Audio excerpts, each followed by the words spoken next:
প্রতিটি জীব কিন্তু ভগবানকেই চায়। খুব ধ্যান দিয়ে শুনবেন, প্রতিটি জীবের প্রতিটি সত্তা ভগবানকে চায়। কতটি সকলে মেনে নিতে পারবেন না, সকলেই ভগবানকে চায়।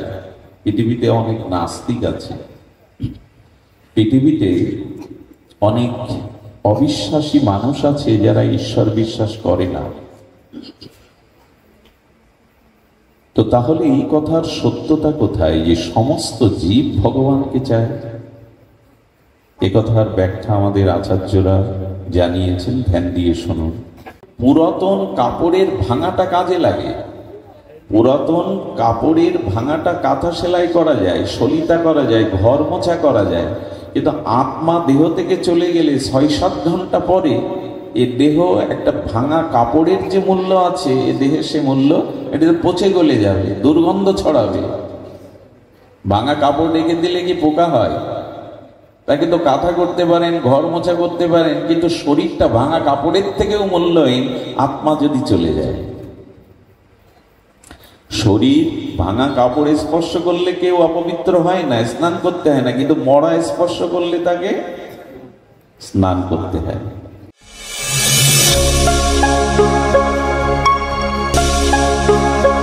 আপনারা দেখছেন শ্রীকৃষ্ণ মিডিয়া ইউটিউব চ্যানেল।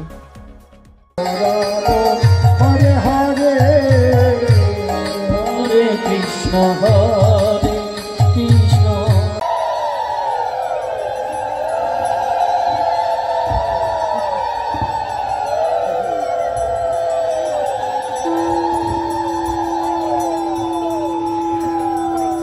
জয় রাধা মাধব। যশ প্রসাদাদ ভগবত প্রসাদ, যশ প্রসাদন্ন গতি কুতোপি ধায়ং স্তবং তস্য যশ স্ত্রী সন্ধং বন্দে গুরু শ্রী চরণারবিন্দম।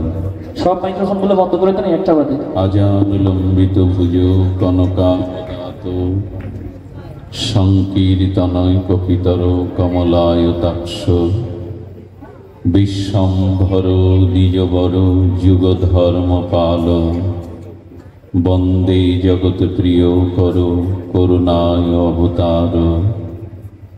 নম ত্রিকাল সত্তায় ছ জগন্নাথ সুতায় ছ সভিত্রায় সপুত্রায় সকলত্রয়তে নমঃ। বর্হা পীড়াভিরামং মৃগমদতিলকং কুণ্ডলাক্রান্তমগণ্ডম কংযক্ষং কুম্ভকণ্ঠং স্মিত শুভগমুখং স্বাঘুরিন্যস্তবিনুম শ্যামং শান্তং ত্রিভঙ্গং রবিকরবসনং ভূষিতং বৈজয়ন্ত বন্দে বৃন্দাবনস্তাং যুবতী শতকৃতং ব্রহ্মগোপালবেশম তপ্ত কাঞ্চন গৌরাঙ্গী রাধে বৃন্দাবনেশ্বরী বৃষভানুষ্যতং দেবী স্ত্বং নমামি হরিপ্রিয়ে।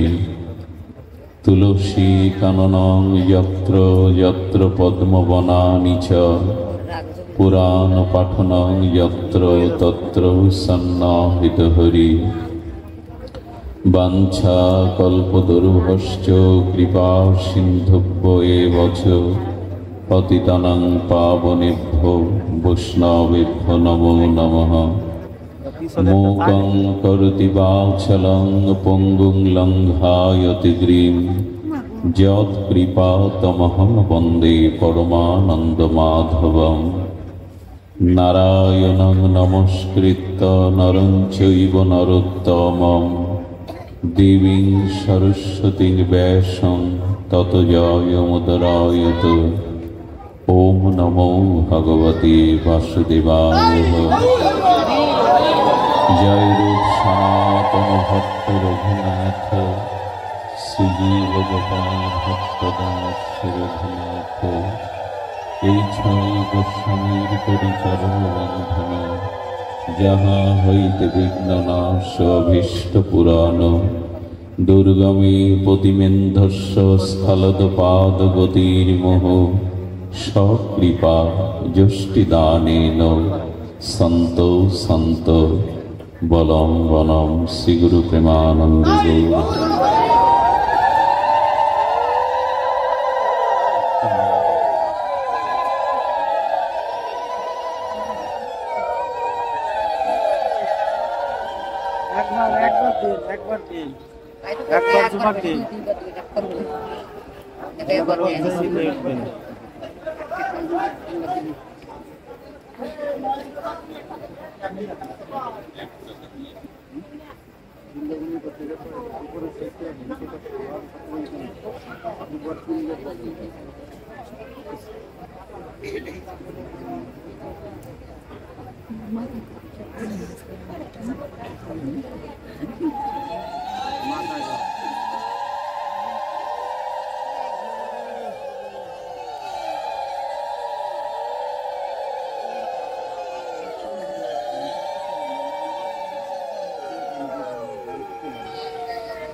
जय श्री राधे।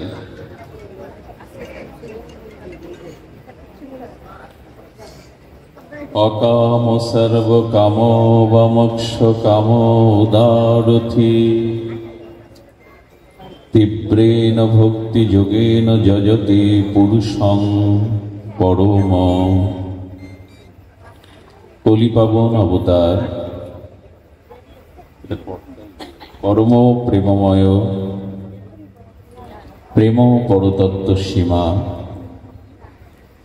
रासবিলাসের চরম পরিণতি প্রেম বিবর্ত বিলাস শ্রীমূর্তি সভজন বিভজন সর্বপ্রয়োজন অবতার সার শিরোমণি কলিযুগ জীবের একমাত্র আশ্রয় গতি সংকীর্তন পিতা নাম প্রেমদাতা শ্রী শ্রী শচীনন্দন নদিয়া বিহারী শ্রী গৌর হরি পতিত উদ্ধারণ পতিত পাবন পতিত তারণ প্রেম চিন্তামণি দাতা শিরোমণি পরম কারণী পরম দয়াল শ্রী শ্রীল নিতাই চাঁদের মহা অনুকম্পায় শ্রী শ্রী গান্ধার্বিকা গিরিধারীর অহৈতুকী করুণায় বঙ্গবসুন্ধরা কদমবাড়ি স্থিত আজ এই মাঙ্গলিক সুমঙ্গল ভক্তিযজ্ঞের শুভারম্ভে প্রারম্ভে অত্র এলাকায় প্রাতঃস্মরণীয় পরম বন্দনীয় ভগবানের বিশেষ মহিমা প্রকাশে আমরা জানি এটা গণেশ পাগলের এলাকা। সেই প্রাতঃস্মরণীয় মহামানবদের চরণে সহস্র দণ্ডবত প্রণতি জ্ঞাপন পূর্বক তাদের কৃপা আশিসকে প্রার্থনা যাচনা করে পাঠের শুভারম্ভে অস্মাদীয় জীবনধন জীবন সর্বস্ব প্রাতঃস্মরণীয় পরম বন্দনীয় শ্রী শ্রীল গুরু মহারাজের রাতুল আতুল পাবন পদারবিন্দে পরার্ধ কোটি দণ্ডবত প্রণতি। আজ এই ভক্তিযজ্ঞের অমৃত যজ্ঞে সমাগত সংকীর্তন আচার্যবৃন্দ রসিক সত্রীবৃন্দ মহতজন সাধুজন সুধীজন মানীজন জ্ঞানজন শ্রদ্ধাশীলা ধর্মশীলা কল্যাণিয়া ভগবতী দেবী মূর্তি মাতৃগণ সকল ভক্ত চরণে দিন অতিদিনের সশ্রদ্ধ দণ্ডবত প্রণতি। তেষাং সতত যুক্তানাং ভজতাং প্রীতিপূর্বকং দদামি বুদ্ধিযোগং মাম উপযান্তি তে।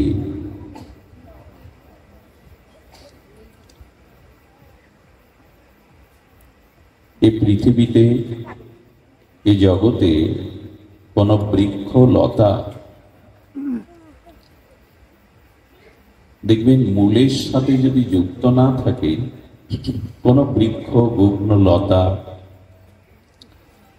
সে যদি মূলের সাথে যুক্ত না থাকে তবে তাতে ফল ফুল ধরে না, সবুজ পল্লবে পল্লবিত হতে পারে না। মূল থেকে যদি ছেদন করা হয় কোন বৃক্ষ লতা গুগ্ন, ফুল ফল দিতে পারে না, পল্লবিত প্রসারিত বিস্তারিত হতে পারে না। এটা যেমন সত্য, তেমন পরমাত্মার সাথে, পরমাত্মার পরাবস্থা সচ্চিদানন্দ ভগবানের সাথে যাদের যুক্ত নেই তাদের জীবনও আনন্দময় হতে পারে না, কল্যাণময় হতে পারে না।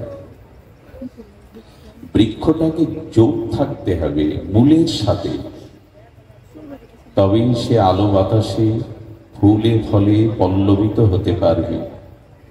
মূল থেকে, স্কন্দ থেকে কেটে বৃক্ষটাকে রেখে দিন, জগতের আলো বাতাস বইছে কিন্তু ফুল আর হবে না, ফলও ধরবে না, কচি পল্লবিত বৃক্ষ শোভা আর আসবে না। তেমনি ভগবানের সাথে যারা আমরা যুক্ত নই, সেই পরমাত্মার পরবস্থা সচ্চিদানন্দ ভগবানের সাথে যাদের সংযুক্ততা নাই তাদেরও জীবনে পরম আনন্দ পরম কল্যাণ আসতেই পারে না। প্রতিটি জীব কিন্তু ভগবানকেই চায়, খুব ধ্যান দিয়ে শুনবেন। প্রতিটি জীবের, প্রতিটি সত্তা ভগবানকে চায়। কতটি সকলে মেনে নিতে পারবেন না, সকলেই ভগবানকে চায়। পৃথিবীতে অনেক নাস্তিক আছে, পৃথিবীতে অনেক অবিশ্বাসী মানুষ আছে যারা ঈশ্বর বিশ্বাস করে না। তো তাহলে এই কথার সত্যতা কোথায় যে সমস্ত জীব ভগবানকে চায়? এ কথার ব্যাখ্যা আমাদের আচার্যরা জানিয়েছেন, ধ্যান দিয়ে শুনুন। দেখুন, আপনি এখানে প্রদীপ প্রজ্বলন করলে প্রদীপের শিখাটা উপরের দিকে যায় কিনা? আপনি যে কোনো জায়গায় অগ্নি তত্ত্ব প্রজ্বলিত করুন, অগ্নি জ্বালান, ওর শিখাটা, ওর গতিটা ঊর্ধ্বমুখী হবে কিনা? নিচের দিকে অগ্নির শিখা কি আসবে? কারণ কি? কারণ অগ্নির সৃষ্টি সূর্য থেকে, যেখান থেকে যে বস্তুর সৃষ্টি তার গতি প্রকৃতি সেই দিকে। যেমন দেখবেন পার্থিব বিকার, একটা মাটির ঢেলা বা পাথরকে আপনি উপরে ছুঁড়ে দিলেন, বহু উপরে ছুঁড়ে দিলেও কি উপরে থাকবে? সে কোথায় আসতে চাইবে? তার গন্তব্য যেখানে, যার সৃষ্টি যেখানে, যার উৎপত্তি যেখানে, ও সেখানেই ফিরে আসতে চাইবে, চাই কিনা? তেমন জল তত্ত্বকে আপনি যত উপরে তুলুন, জল দেখবেন বিন্দু বিন্দু আকারে গড়িয়ে নিম্নগামী হবে, কারণ সমুদ্র জলের উৎস, নিচের দিকেই যাওয়ায় জলের স্বভাব। তেমনি আমাদের সৃষ্টি ভগবান থেকে। পিতামাতা রক্তবীর্য দিয়ে আমার শরীরটা দিতে পারে, রক্ত মাংসের প্রপঞ্চ পিণ্ড এই শরীরটা পিতামাতা দিতে পারে, আত্মা দেওয়ার ক্ষমতা পিতামাতার আছে কি? তো আত্মা আমার দেহের সাথে যুক্ত না হলে, প্রপঞ্চের সাথে সচ্চিদানন্দ আত্মা যুক্ত না হলে আমি পৃথিবীতে জীব রূপে, মানুষ রূপে পরিচয় দিতে পারতাম কি? আমি তো তখন মৃত। আত্মা দেহে নাই মানে, আত্মার সংযুক্তি নাই মানে আমি মৃত। এই জন্য পিতামাতা আমাকে দেহটা দিতে পারে, রক্ত মাংসের পিণ্ড প্রপঞ্চময় শরীরটা দিতে পারে, আত্মা দিতে পারবে না। এই আত্মার অংশই আমরা। তুলসীদাস গোস্বামী বলেছেন, ঈশ্বর অংশ জীব অবিনাশী, চেতন অমল সহজ সুখ রাশি, গীতায় ভগবান বলেছেন, মামই বাংশ জীবলোক জীবভূতা সনাতন। তুমি আমার অংশ, সেই চিৎকণ সচ্চিদানন্দের পরম অংশরূপ আত্মা রূপে আমি তোমার সাথে যুক্ত রয়েছি। যেহেতু তুমি আমার অংশ, আমা থেকেই তোমার সৃষ্টি, তাই তোমার গতি প্রকৃতি আমার দিকেই। কিন্তু মানুষ অনেকেই নাস্তিক্যবাদী ঈশ্বরকে যে মানে না, আর আমাদের গতি ভগবানের দিকে, সেটাও তো আমরা লক্ষণে দেখি না।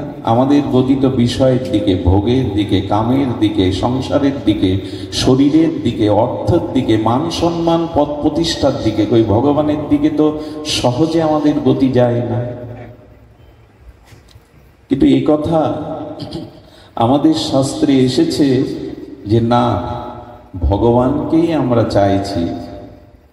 দেখুন, ভগবানের পরিচয় দিতে গেলে আমাদের এভাবেই পরিচয় দিতে হবে।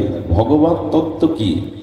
ভগবানের তাত্ত্বিক তত্ত্ব কি?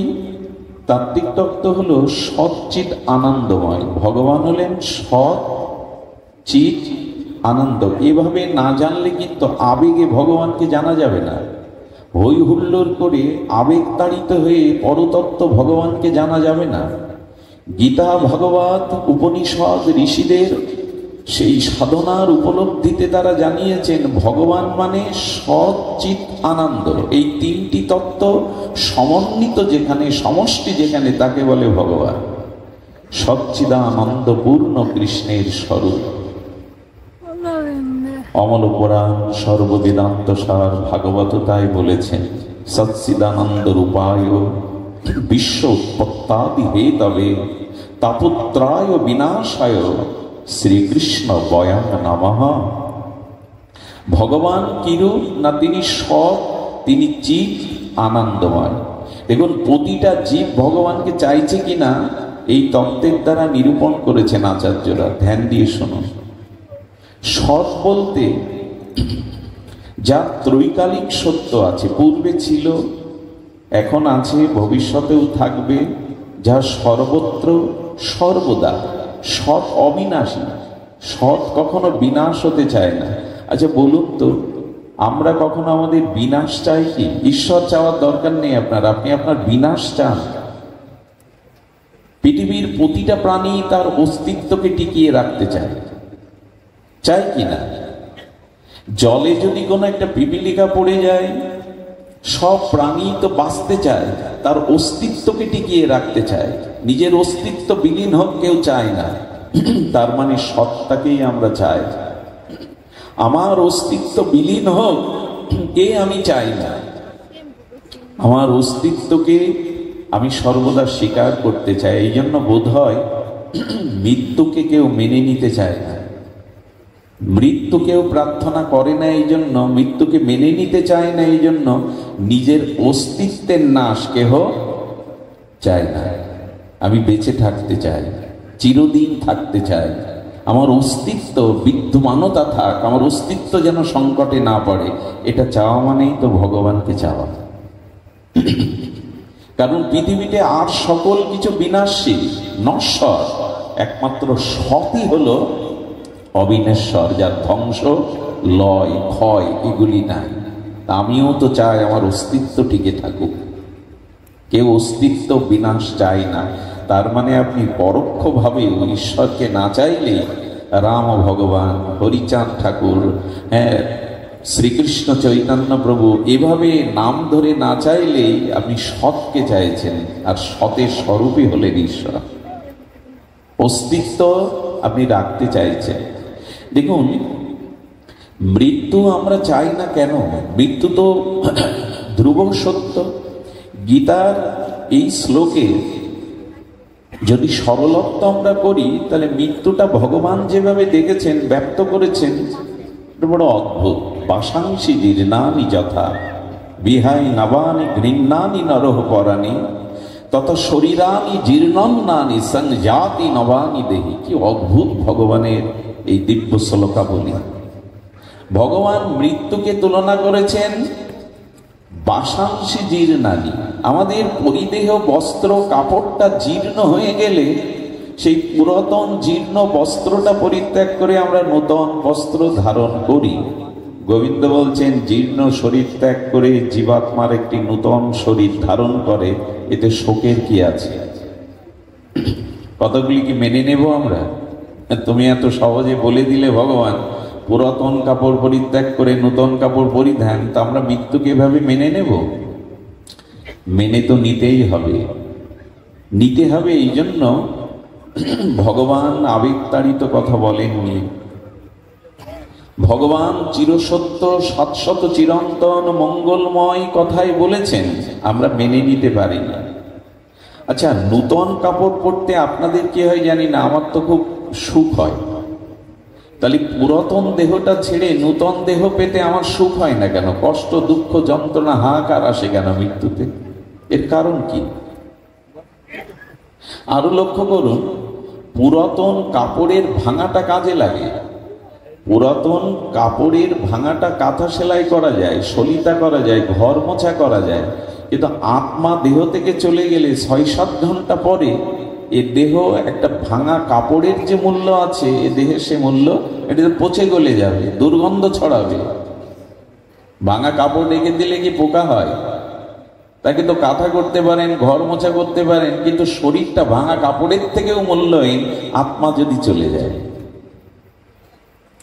শরীর ভাঙা কাপড় স্পর্শ করলে কেউ অপবিত্র হয় না, স্নান করতে হয় না, কিন্তু মরা স্পর্শ করলে তাকে স্নান করতে হয়। ভাঙা কাপড়েরও যে মূল্য আছে, আত্মা চলে গেলে দেহের মূল্য নাই। সেলাই করেও তো ছেঁড়া কাপড় পরা যায়, কিন্তু আত্মা চলে গেলে আর জোড়াতালি দিয়ে দেহ চালানো যাবে? যাবে না। এই জন্য ভগবান বলছেন যে দেখো, আচ্ছা কষ্টটা হয় কেন? আমরা কষ্টটা মনে করি কেন মৃত্যুকে? মনে করি তার কারণ আছে। দেখুন, পুরাতন কাপড় পরিত্যাগ করে নতুন কাপড় পরতে সুখ হয়, তেমনি যারা সাধক, যারা মহাত্মা, যারা তত্ত্ব জেনেছেন, যারা এই নশ্বর রক্ত মাংসের পিণ্ড শরীরকে আমি না ভেবে আত্মাকেই, স্বরূপকেই চিন্তা করেছে, তাদের সুখ হয়। এই দেহটা জরাজীর্ণ হয়ে গেছে, আমি নূতন একটা দেহ নিয়ে নূতন উদ্যমে ভগবানের ভজন শুরু করব। সাধকদের এই কষ্ট হয় না। সাধকরা এই জন্য মৃত্যুকে প্রণাম করেছেন, মৃত্যুকে আহ্বান করেছেন। বিশ্বকবি রবীন্দ্রনাথ বলতে বলতে বলেছেন, মরণ তুহু মম শ্যাম সমানা। মৃত্যু, তুমি আমার কাছে শ্যামের মতো সুন্দর। মৃত্যু অতিথির ন্যায়, তার আগমনে আনন্দ পায় সাধকরা। কারণ সে জানে আমার মৃত্যু নেই, আমার সত্তার বা আমার আত্মার অবিনেশ্বর শাশ্বত চিরন্তন অজর অব্যয় শাশ্বত সনাতন, এর মৃত্যু নেই। এই জন্য সনাতন ধর্মের মানুষ মৃত্যুকে খুব বেশি গুরুত্ব দেননি। ক্ষুদিরামের মতো 18 বছরের এক যুবকও ফাঁসির মঞ্চে জল্লাদকে বাদ দিয়ে ফাঁসির দড়িটা হাসিমুখে নিজে পরিয়ে দিয়েছিলেন। কারণ গীতায় শিখিয়েছে আমার আত্মার মৃত্যু নেই, শরীরটা বহুবার পরিবর্তন হবে, আত্মার কোনো পরিবর্তন নেই। মৃত্যুকে ভয় পায়নি এরা। আমরা পাই কেন জানেন? তার কারণ আছে। কাপড় পরিবর্তনে ভয় কি? আনন্দ তো হবে। আমরা কেন ভয় পাই তার কারণ দেখুন, এই শরীরের সাথে আমি পরিবার, স্ত্রী, পুত্র, টাকা পয়সা, বাড়ি গাড়ির একটা মমতা জড়ানো আছে, ওইগুলো আসলে ছেড়ে যেতে হবে, তাই কষ্ট হয়। বোঝা গেল? দেহের সাথে বাড়ি গাড়ি, টাকা পয়সা, স্ত্রী পুত্রের একটা সম্বন্ধ আছে, ওগুলি থেকে দূরে সরে যাচ্ছি, কষ্টটা ওই জন্য। মৃত্যুর কষ্ট কষ্ট নয়, কারণ নূতন করে আবার শুরু করা, নূতন অভিযানে নামা, নূতন কোনো আলোর পথে যাওয়া। এই জন্য মৃত্যু তো দুঃখের হতে পারে না। দুঃখ যে এদেরকে ছেড়ে যেতে হচ্ছে, এদের প্রতি মোহ মায়া মমতা আমার এই বোধ, কষ্টটা শুধু ভক্তি। এই জন্য আমাদের অস্তিত্বকে আমরা টিকিয়ে রাখতে চাই, একে বলে সৎকে চাওয়া। আর চিত, চিত মানে জ্ঞান। পৃথিবীতে এমন কেউ আছেন যিনি জ্ঞানী হতে চান না, জ্ঞান অর্জন করতে চান না? প্রত্যেক মানুষই জ্ঞানের পূজারী, সকলেই জ্ঞানী হতে চায়। দেখবেন কারো কাছে উপদেশ নেবেন, সামনে আপনি বাদে সামনে যারা থাকবে সবাই একটা উপদেশ দিয়ে দেবে আপনাকে, সবাই জ্ঞানী হতে চায়। একবার ট্রেনে আসতে গিয়ে সবাই মানে ভিআইপি লোক, তার মধ্যে একজন সাধারণ মূর্খ লোক উঠে গেছে, সবাই ইংলিশ পত্র পত্রিকা দেখছে। ওর মনে হলো আমি একা কেন বোকা সাজবো, আমিও পত্রিকা আছে যখন নিয়ে একটু দেখি। পত্রিকা উল্টো করে ধরেছে। উল্টো করে ধরাতে গাড়ির বিজ্ঞাপন থাকে না, টাটা বিড়ালা গাড়ির বিজ্ঞাপন। পাশের এক ম্যাডামকে বলছে, ম্যাডাম দেখুন তো এই গাড়ি উল্টে গেছে, অ্যাক্সিডেন্টটা কোথায় হয়েছে? ম্যাডাম পত্রিকা উল্টে বললেন, গাড়ি উল্টে যায়নি, তোমার পেপার উল্টানো। তখন লজ্জা পেল। আসলে জ্ঞান তো সবাই চায়, মূর্খ বোকা কেউ থাকতে চায় না। তো জ্ঞানকে, প্রকাশকে, চেতনাকে চাওয়া মানে ভগবানকেই চাওয়া। কারণ এই পৃথিবীতে যত জ্ঞান দেখেন, সাহিত্যের জ্ঞান বলেন, ভূগোলের জ্ঞান বলেন, পদার্থের জ্ঞান বলেন, যার যত জ্ঞান আছে, চিকিৎসা শাস্ত্রের জ্ঞান বলেন, এগুলো সব বিন্দু বিন্দু। যেমন গঙ্গার জল আলাদা আলাদা করে এক এক বিন্দু বিন্দু করা যায়, কিন্তু সেই বিন্দুর সমষ্টি যেমন সিন্ধু, সেই বিন্দুর সমষ্টি যেমন সাগর, মহাসাগর অথবা গঙ্গা, তেমনি পৃথিবীতে যত জ্ঞান দেখেন এগুলো বিন্দু বিন্দু। সেই জ্ঞানের সাগরই হলেন ভগবান স্বয়ং। তিনিই জ্ঞানময়, তিনিই চৈতন্যময়। ভগবান চেতন। জ্ঞান মানে প্রকাশ, জ্ঞান মানে চিত। আস্তে একবার, জ্ঞান মানে চিত বা চেতনা। একবার মা, একবার দাও। জ্ঞান মানে চিত, চৈতন্য, প্রকাশ।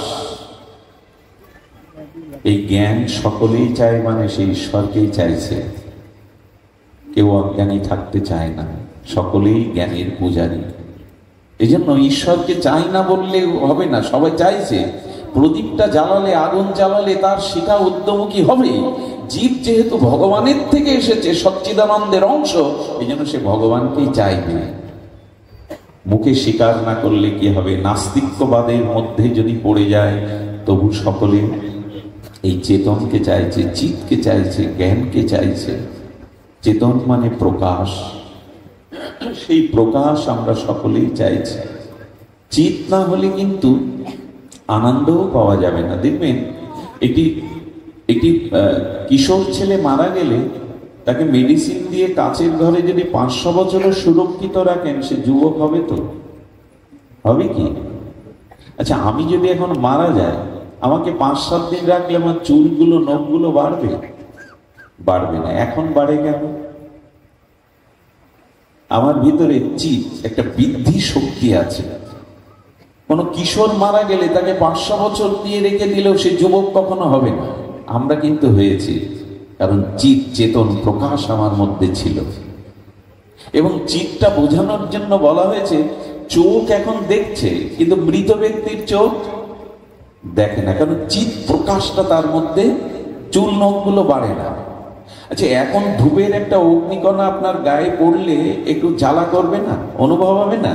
কিন্তু মৃত্যুর পরে চিতায় যখন পোড়াবেন তখন ওই জ্বালা অনুভব হবে তো? তা কেন হবে না? চেতন বা চিত তার মধ্যে নাই।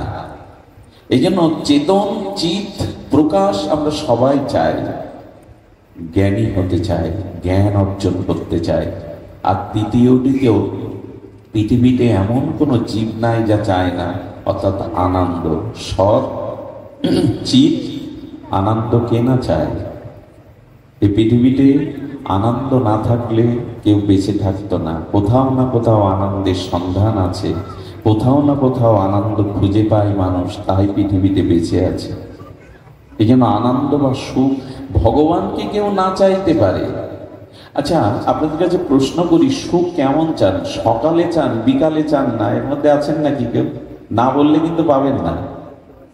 সকালে সুখ চান, বিকালে সুখ চান না, এমন কেউ আছেন? তেমন সুখ আমরা সর্বসময় চাই। স্বপ্নের মধ্যেও সুখ চাই। নিজের কোনো অঘটন, নিজের কোনো ক্ষতির স্বপ্ন কেউ দেখতে চায়? স্বপ্নতেও মানুষ সুখী হতে চায়, সুখ চায়। আর এটা চাওয়া মানে ভগবানকেই চাওয়া।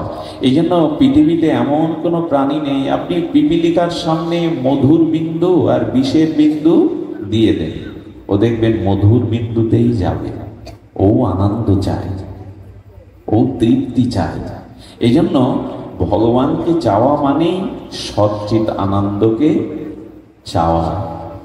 আসুন আমরা ভগবানকেই চাইছি, কিন্তু মাঝখানে সাধু কৃপা, বৈষ্ণব কৃপা, মহৎ কৃপা, শাস্ত্র কৃপায় না থাকায় আমরা উপলব্ধি করতে পারছি না। চাইছি ভগবানকে, বাইরে যাই বলি, এই জন্য প্রতিটি জীব ভগবানের দিকেই ছুটছে, ভগবানকেই চাইছে, কিন্তু আমাদের অজ্ঞানতা, মোহ এটা বুঝতে দিচ্ছে না। আনন্দ কেনা চাই, আনন্দ অখণ্ড রূপে চাই, খণ্ড রূপে চাই না, আনন্দ সর্বসময় চাই, সুখ তো সকলেই চাই। তাহলে ভগবানকেই আমরা প্রকৃত চাইছি। তো এখানে যে শ্লোকটি বলেছেন, দেখুন, আপনি অন্যের কাছে কিছু চাইতে যাবেন না। যদি কিছু চাওয়া পাওয়া থাকে বা কামনা বাসনা থাকুক বা না থাকুক, সব কিছু একজনের কাছেই চান। অকাম সর্বকাম মোক্ষ কাম বা উদারতি তীব্রেণ ভক্তি যোগেন যজতে পুরুষং পরম। যদি কিছু চাইতে হয় ভগবানের কাছেই চাও, অন্য কারো কাছে চেও না। এই সংসারে যদি কোনো কিছু কামনাও থাকে, তোমার বাসনাও থাকে, অন্য কারো কাছে চেও না, ভগবানের কাছে চাও। দেখুন, ভগবানের কাছে আপনাকে চাইতে বলছি এই জন্য, কামনা বাসনা নিয়ে ভগবানের কাছে যেতে নেই। কিন্তু কথাটা আমাদের শাস্ত্র বলেছেন না, যদি বাসনা কিছু থাকে লুকিয়ে, চাওয়া পাওয়া কিছু থাকে, তবে অন্য কারো কাছে চাইতে যেও না, বরঞ্চ দেবতাদের কাছেও চাইতে যেও না, বিপদ আছে। দেবতাদের কাছেও সবসময় চাইতে যেও না, কারণ তোমার প্রার্থিত বস্তু দেবতা তোমায় দিয়ে দেবে, কিন্তু সেই বস্তু পেলে তোমার কল্যাণ হবে কি অকল্যাণ হবে দেবতা এটা ভাববে না। বোঝা যায় কথা? দেবতার কাছে আপনি কিছু চাইলেন, তার পূজা অর্চন আরাধনা করে দেবতা দিল, কিন্তু সেই বস্তু আপনার হিতে কল্যাণ কি অকল্যাণ বয়ে আনবে, এতে দেবতার কিছু যায় আসে না। আচ্ছা, মোড়ের দোকানদারের কাছে একটা বাচ্চা গিয়ে যদি 5 টাকা দামের ব্লেড চাই, দোকানদার দেবে কিনা? বিকিকিনি করতে বসছে, সে যদি 5টা টাকা দেয়, দোকানদার বিকিকিনি করতে বসছে, কিন্তু ওই ধারালো ব্লেড মায়ের কাছে চাইলে শিশুকে দেবে না, কারণ মা ওর কল্যাণের কথা ভাবে, এটা পেলেও রক্তারক্তি করে বসবে। দোকানদার বিচিকিনি করতে বসছে, তার কাছে কিছু দিলে সে অর্ঘ দিয়ে দেবে, ওর পরিণাম কি হবে এটা দোকানদার ভাবতে বসে না। বিষ বিক্রেতা বিষ বিক্রি করবে, তাতে আপনি খাবেন কি বিষের ক্রিয়া অন্য ক্রিয়াতে করবেন, এটা দোকানদার দেখবে না, মা দেখবে, পিতা দেখবে, সন্তানের হাতে বিষ দেওয়া যাবে না।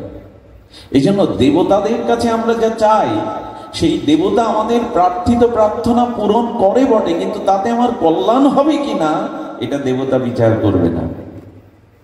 চাইতে হয়তো তার কাছেই চাও। অকাম সর্বকাম বা মোক্ষ কাম, কামনা যদি থেকে থাকে ভগবানের কাছে যাও। কেন জানেন? ভগবান তোমাকে সেটিই দিবেন যাতে তোমার কল্যাণ হয়, মঙ্গল হয়, সর্বকল্যাণ গুণপেত। ভগবান আপনি চাইলেই সব দেবেন আপনাকে, যাতে আপনার কল্যাণ হয়, সেই কল্যাণ গুণপেত অহেতুক কৃপা সিন্ধু ভক্তবৎসল ভগবান আপনাকে যাতে মঙ্গল হয় সেটাই দেবেন। যা পেলে আপনার অমঙ্গল হয় সেটা আপনাকে দেবেন। এই হলো ভগবানের বৈশিষ্ট্য, সচ্চিদানন্দ ভগবানের এই হলো কৃপা। তার কাছে আপনি চাইতে পারেন, কিন্তু যা মঙ্গল তিনি তাই বিধান করবেন আপনার। কেমন জানেন? নারদের একবার মনে হলো আমি বিবাহ করব। কার মনে হলো? সারা জীবন উনি দেবর্ষি পাঠ নারদ, ওনার গায়ের বাতাস জাল লাগে তার প্রেম ভক্তি হয়ে যায়। উনি তো পরম আচার্য, ধ্রুব প্রহ্লাদকে কি কৃপা করলেন? সব নারদের কৃপা। সেই নারদের মনে একবার মনে হলো কি আমি তপস্যার দ্বারা কাম জয় করেছি। মাঝে মাঝে যারা ভজন সাধন করে তাদের একটা সূক্ষ্ম অভিমান কাজ করে, এই জন্য ভজন সাধনটাও সমর্পণ করে দিতে হয় গুরুচরণে। প্রভু তোমার কৃপায়, তোমার অনুকম্পায়, এখানে আমার কিছু করার নেই, আমি কাঠের পুত্তলিকা মাত্র। এই জন্য ভজন সাধনেরও অভিমান মানুষকে পতন ডেকে আনে। আমি বক্তা, আমি নাম চক্কারি, আমি জ্ঞানী, আমি পণ্ডিত, ইত্যাদি ইত্যাদি। ভজনের অভিমান মানুষকে পতন ঘটিয়ে দেয়। অনর্থ এনে, অনর্থ 4 প্রকার। দেখলেন ভক্তির থেকেও অনর্থ ওঠে। ভক্তির থেকে অনর্থ কখন ওঠে জানেন? আর চারিদিকে আপনার সুনাম, জয় জয়কার, আকাশে বাতাসে আপনার নাম ভেসে বেড়ায়। তো যখন ভক্তি জগতে আপনি উজ্জ্বল তারকা হয়ে গেলেন, আকাশে বাতাসে লক্ষ লক্ষ প্রাণের আপনি মণিকটায় স্থান পেলেন, তখন যদি যশ খ্যাতি পূজা প্রতিষ্ঠা আপনার ঘাড়ে এসে বসে, আমার থেকে আর এত পরিচিত কে আছে, এ বাংলায় আমার থেকে বড় বক্তা আর কে আছে, ওই যশ খ্যাতি পূজা প্রতিষ্ঠায় অনর্থ এনে আপনাকে ডুবিয়ে দেবে। ভক্তির থেকেও যেমন দুগ্ধটা মন্থন করলে, ঘোল মন্থন করলে তার থেকে মাখন ওঠে, তেমন ভক্তি থেকেও যদি পূজা প্রতিষ্ঠা লোভ এসে যায়, আপনি শেষ হয়ে যাবেন। এই জন্য ভজনের থেকেও আমাদের অভিমান ওঠে। এই যে যারা ভগবত পথে এসেছে তাদের যদি মনে হয়, দেখুন সুকৃতিজাত অনর্থ আছে। সুকৃতি আছে বলেই গৌর গোবিন্দের ভজনে আসতে পেরেছি, সুকৃতি আছে বলেই ভাগবতে আসতে পেরেছি, সংকীর্তনে আসতে পেরেছি, পাঠে আসতে পেরেছি, সাধু সঙ্গ প্রাপ্ত হয়েছি, ভগবানের প্রসাদ পেয়েছি। কিন্তু সুকৃতি পাওয়ার পরে অনর্থ কি জানেন? এখানে 5 জনের নাম নেওয়া হলো, আমার নামটা কেন নেওয়া হলো না? ঘরের মধ্যে গুরুদেবের সাথে যে 10 জন প্রসাদ পেতে বসেছে, ওর মধ্যে আমার আসনটা কেন হলো না? এই সব নেশা যদি মাথায় একবার ঢুকে যায় আপনার, তাহলে জানবেন সুকৃতি পেয়েছিলেন, ভজন জগতে এসেছিলেন, কিন্তু ডুবে গেলেন। এই যে ভালো খাওয়া, ভালো পড়া, ভালো শোনা, এগুলির প্রতি নেশা লেগে যায়। তখনই জানবেন যে অনর্থ এসে, অনর্থ শব্দের অর্থ কি জানেন? অর্থ শব্দের অর্থ প্রয়োজন, আর অশব্দের অর্থ অভাব। অর্থাৎ প্রয়োজন যেখানে বাধাগ্রস্ত হয় তার নাম অনর্থ। তেমনি সুকৃতি থেকেও অনর্থ আছে, ভজন থেকেও অনর্থ এসে ডুবিয়ে দেয়। এগুলিকে সাবধান হতে বলা হয়েছে সাধকদের। তো নারদের তপস্যার দ্বারা মনে হলো আমি কাম জয় করেছি, বাসনা জয় করেছি, আর এটা গিয়ে ব্রহ্মা, পিতা ব্রহ্মাকে বলছেন সাধনার দ্বারা আমি কাম জয় করেছি। ব্রহ্মা চিন্তা করলেন নারদের এই দুর্দশা আবার কখন হলো? তখন বলছে যা বলেছ আমাকে বলেছ, আমি তোমার পিতা, অন্য কাউকে বলতে যেও না। এখন নিজের ভিতরে কোনো গর্ব গুণ যদি একবার চলে আসে, ওটা সকলকে না জানাতে পারলে মনের শান্তি। পিতা বলে দিলেন আর কাউকে বলো না যে আমাকে বলেছ। উনি শিব ঠাকুরের কাছে গিয়ে বলতে শুরু করেছেন, দেখুন শঙ্কর, একদিক দিয়ে আমি আপনার থেকেও কিছুটা জয়ী। আরে আপনি তো কামের দহনে, মদনের দহনে কামকে ভস্মিত করলেন ক্রোধান্বিত হয়ে, কিন্তু এই দেখুন আমি কামকে সহজে জয় করেছি, ক্রোধের অগ্নিতে কামকে পোড়াতে হয়। মহাদেব তখন বলছেন শঙ্কর, আর কাউকে কি বলেছেন আপনি এই কথা? তখন বলছে না, আপনাকে বললাম। বলে আমাকে যা বলেছেন আর কাউকে বলবেন না, তাই কি আর মানায়? ভগবানের কাছে গিয়ে তখন বলছেন, প্রভু আমি কাম জয় করেছি, কিন্তু আমার তো একটা স্বাদ আসছে মনে। স্বাদ হলো আমি সংসারী হতে চাই। নারদের এই দশা দেখে ভগবান চিন্তা করলেন, না এই এই দেবশ্রী পাপকেই যদি সংসারে নেওয়া হয় সর্বনাশ হয়ে যাবে। স্বয়ংবার সবাই স্বয়ং মোহিনী রূপ ধরে গোবিন্দ, আর স্বয়ংবার সবাই মালা দিতে গিয়ে নারদ বেশ বর বেশে গেছেন, কিন্তু গোবিন্দ কৃপা করে, দয়া করে, করুণা করে নারদের প্রতি ভক্ত বৎসলতায় নারদের মুখটা পোড়া হনুমানের মুখ করে দিয়েছে। নিজের মুখ কি দেখা যায়? ও গিয়ে বসেছে যে বরমাল্য দিলে মোহিনী আমার গলায় দেবে। ভগবানও সেখানে বর বেশে গিয়ে মোহিনীর মালা নিলেন। যেই ভগবানের গলায় মোহিনী মালা দিল, নারদের এই পোড়া হনুমান মুখ দিকে সবাই ঠাট্টা করতে লাগলো। তখনই নারদ দর্পণে নিজের মুখ দেখে কাঁদছেন আর গোবিন্দকে অভিশাপ দিচ্ছেন ভগবানকে। বল বাহ, দেখুন কামনা এলে কি হয়। বললেন তোমার পাশে লক্ষ্মী দেবী থাকতে দোষ নেই, শিবের পাশে পার্বতীর দোষ নেই, নারায়ণের পাশে লক্ষ্মীর দোষ নেই, ব্রহ্মার পাশে ব্রহ্মণীর থাকতে দোষ নেই, শুধু আমার পাশে থাকতে দোষ। হিংসা হলো আমি বিয়ে করব বলে। যখন কাঁদছে তখন বলছেন আমি তোমায় অভিশাপ দেব ভগবান। গোবিন্দ তখন মনে মনে বললেন, তুমি তো সামান্য সময় কাঁদছো, যাতে সারা জীবন কাঁদতে না হয় এই জন্য আমি তোমার ব্যবহার ব্যবস্থা করিনি, যাতে সারা জীবন না কাঁদতে হয়। আর শোনো, তোমার সুখের জন্য, তোমার মঙ্গলের জন্য যদি অভিশাপ নিতেই হয় দাও, নারদ অভিশাপ দাও। বললো আমাকে যেমন স্ত্রী ছাড়া করলে, শোনো ভগবান তোমাকেও 14 বছরের স্ত্রী ছাড়া হতে হবে, আর এই হনুমান মুখ করে আমাকে বঞ্চিত করলে সেদিন ওই স্ত্রী উদ্ধারে এই হনুমানের প্রয়োজন হবে তোমার। ভগবান মাথা পেতে নিলেন। অথচ ইনাকে বিয়ে দিচ্ছেন না, কদ্দম ঋষি ভগবানের উপাসনা করছেন। কদ্দম ঋষিকে বললেন আমি তোমার জন্য সুকন্যা নির্ধারণ করে রেখেছি, উপযুক্ত সময়ে তোমার বিবাহ হবে।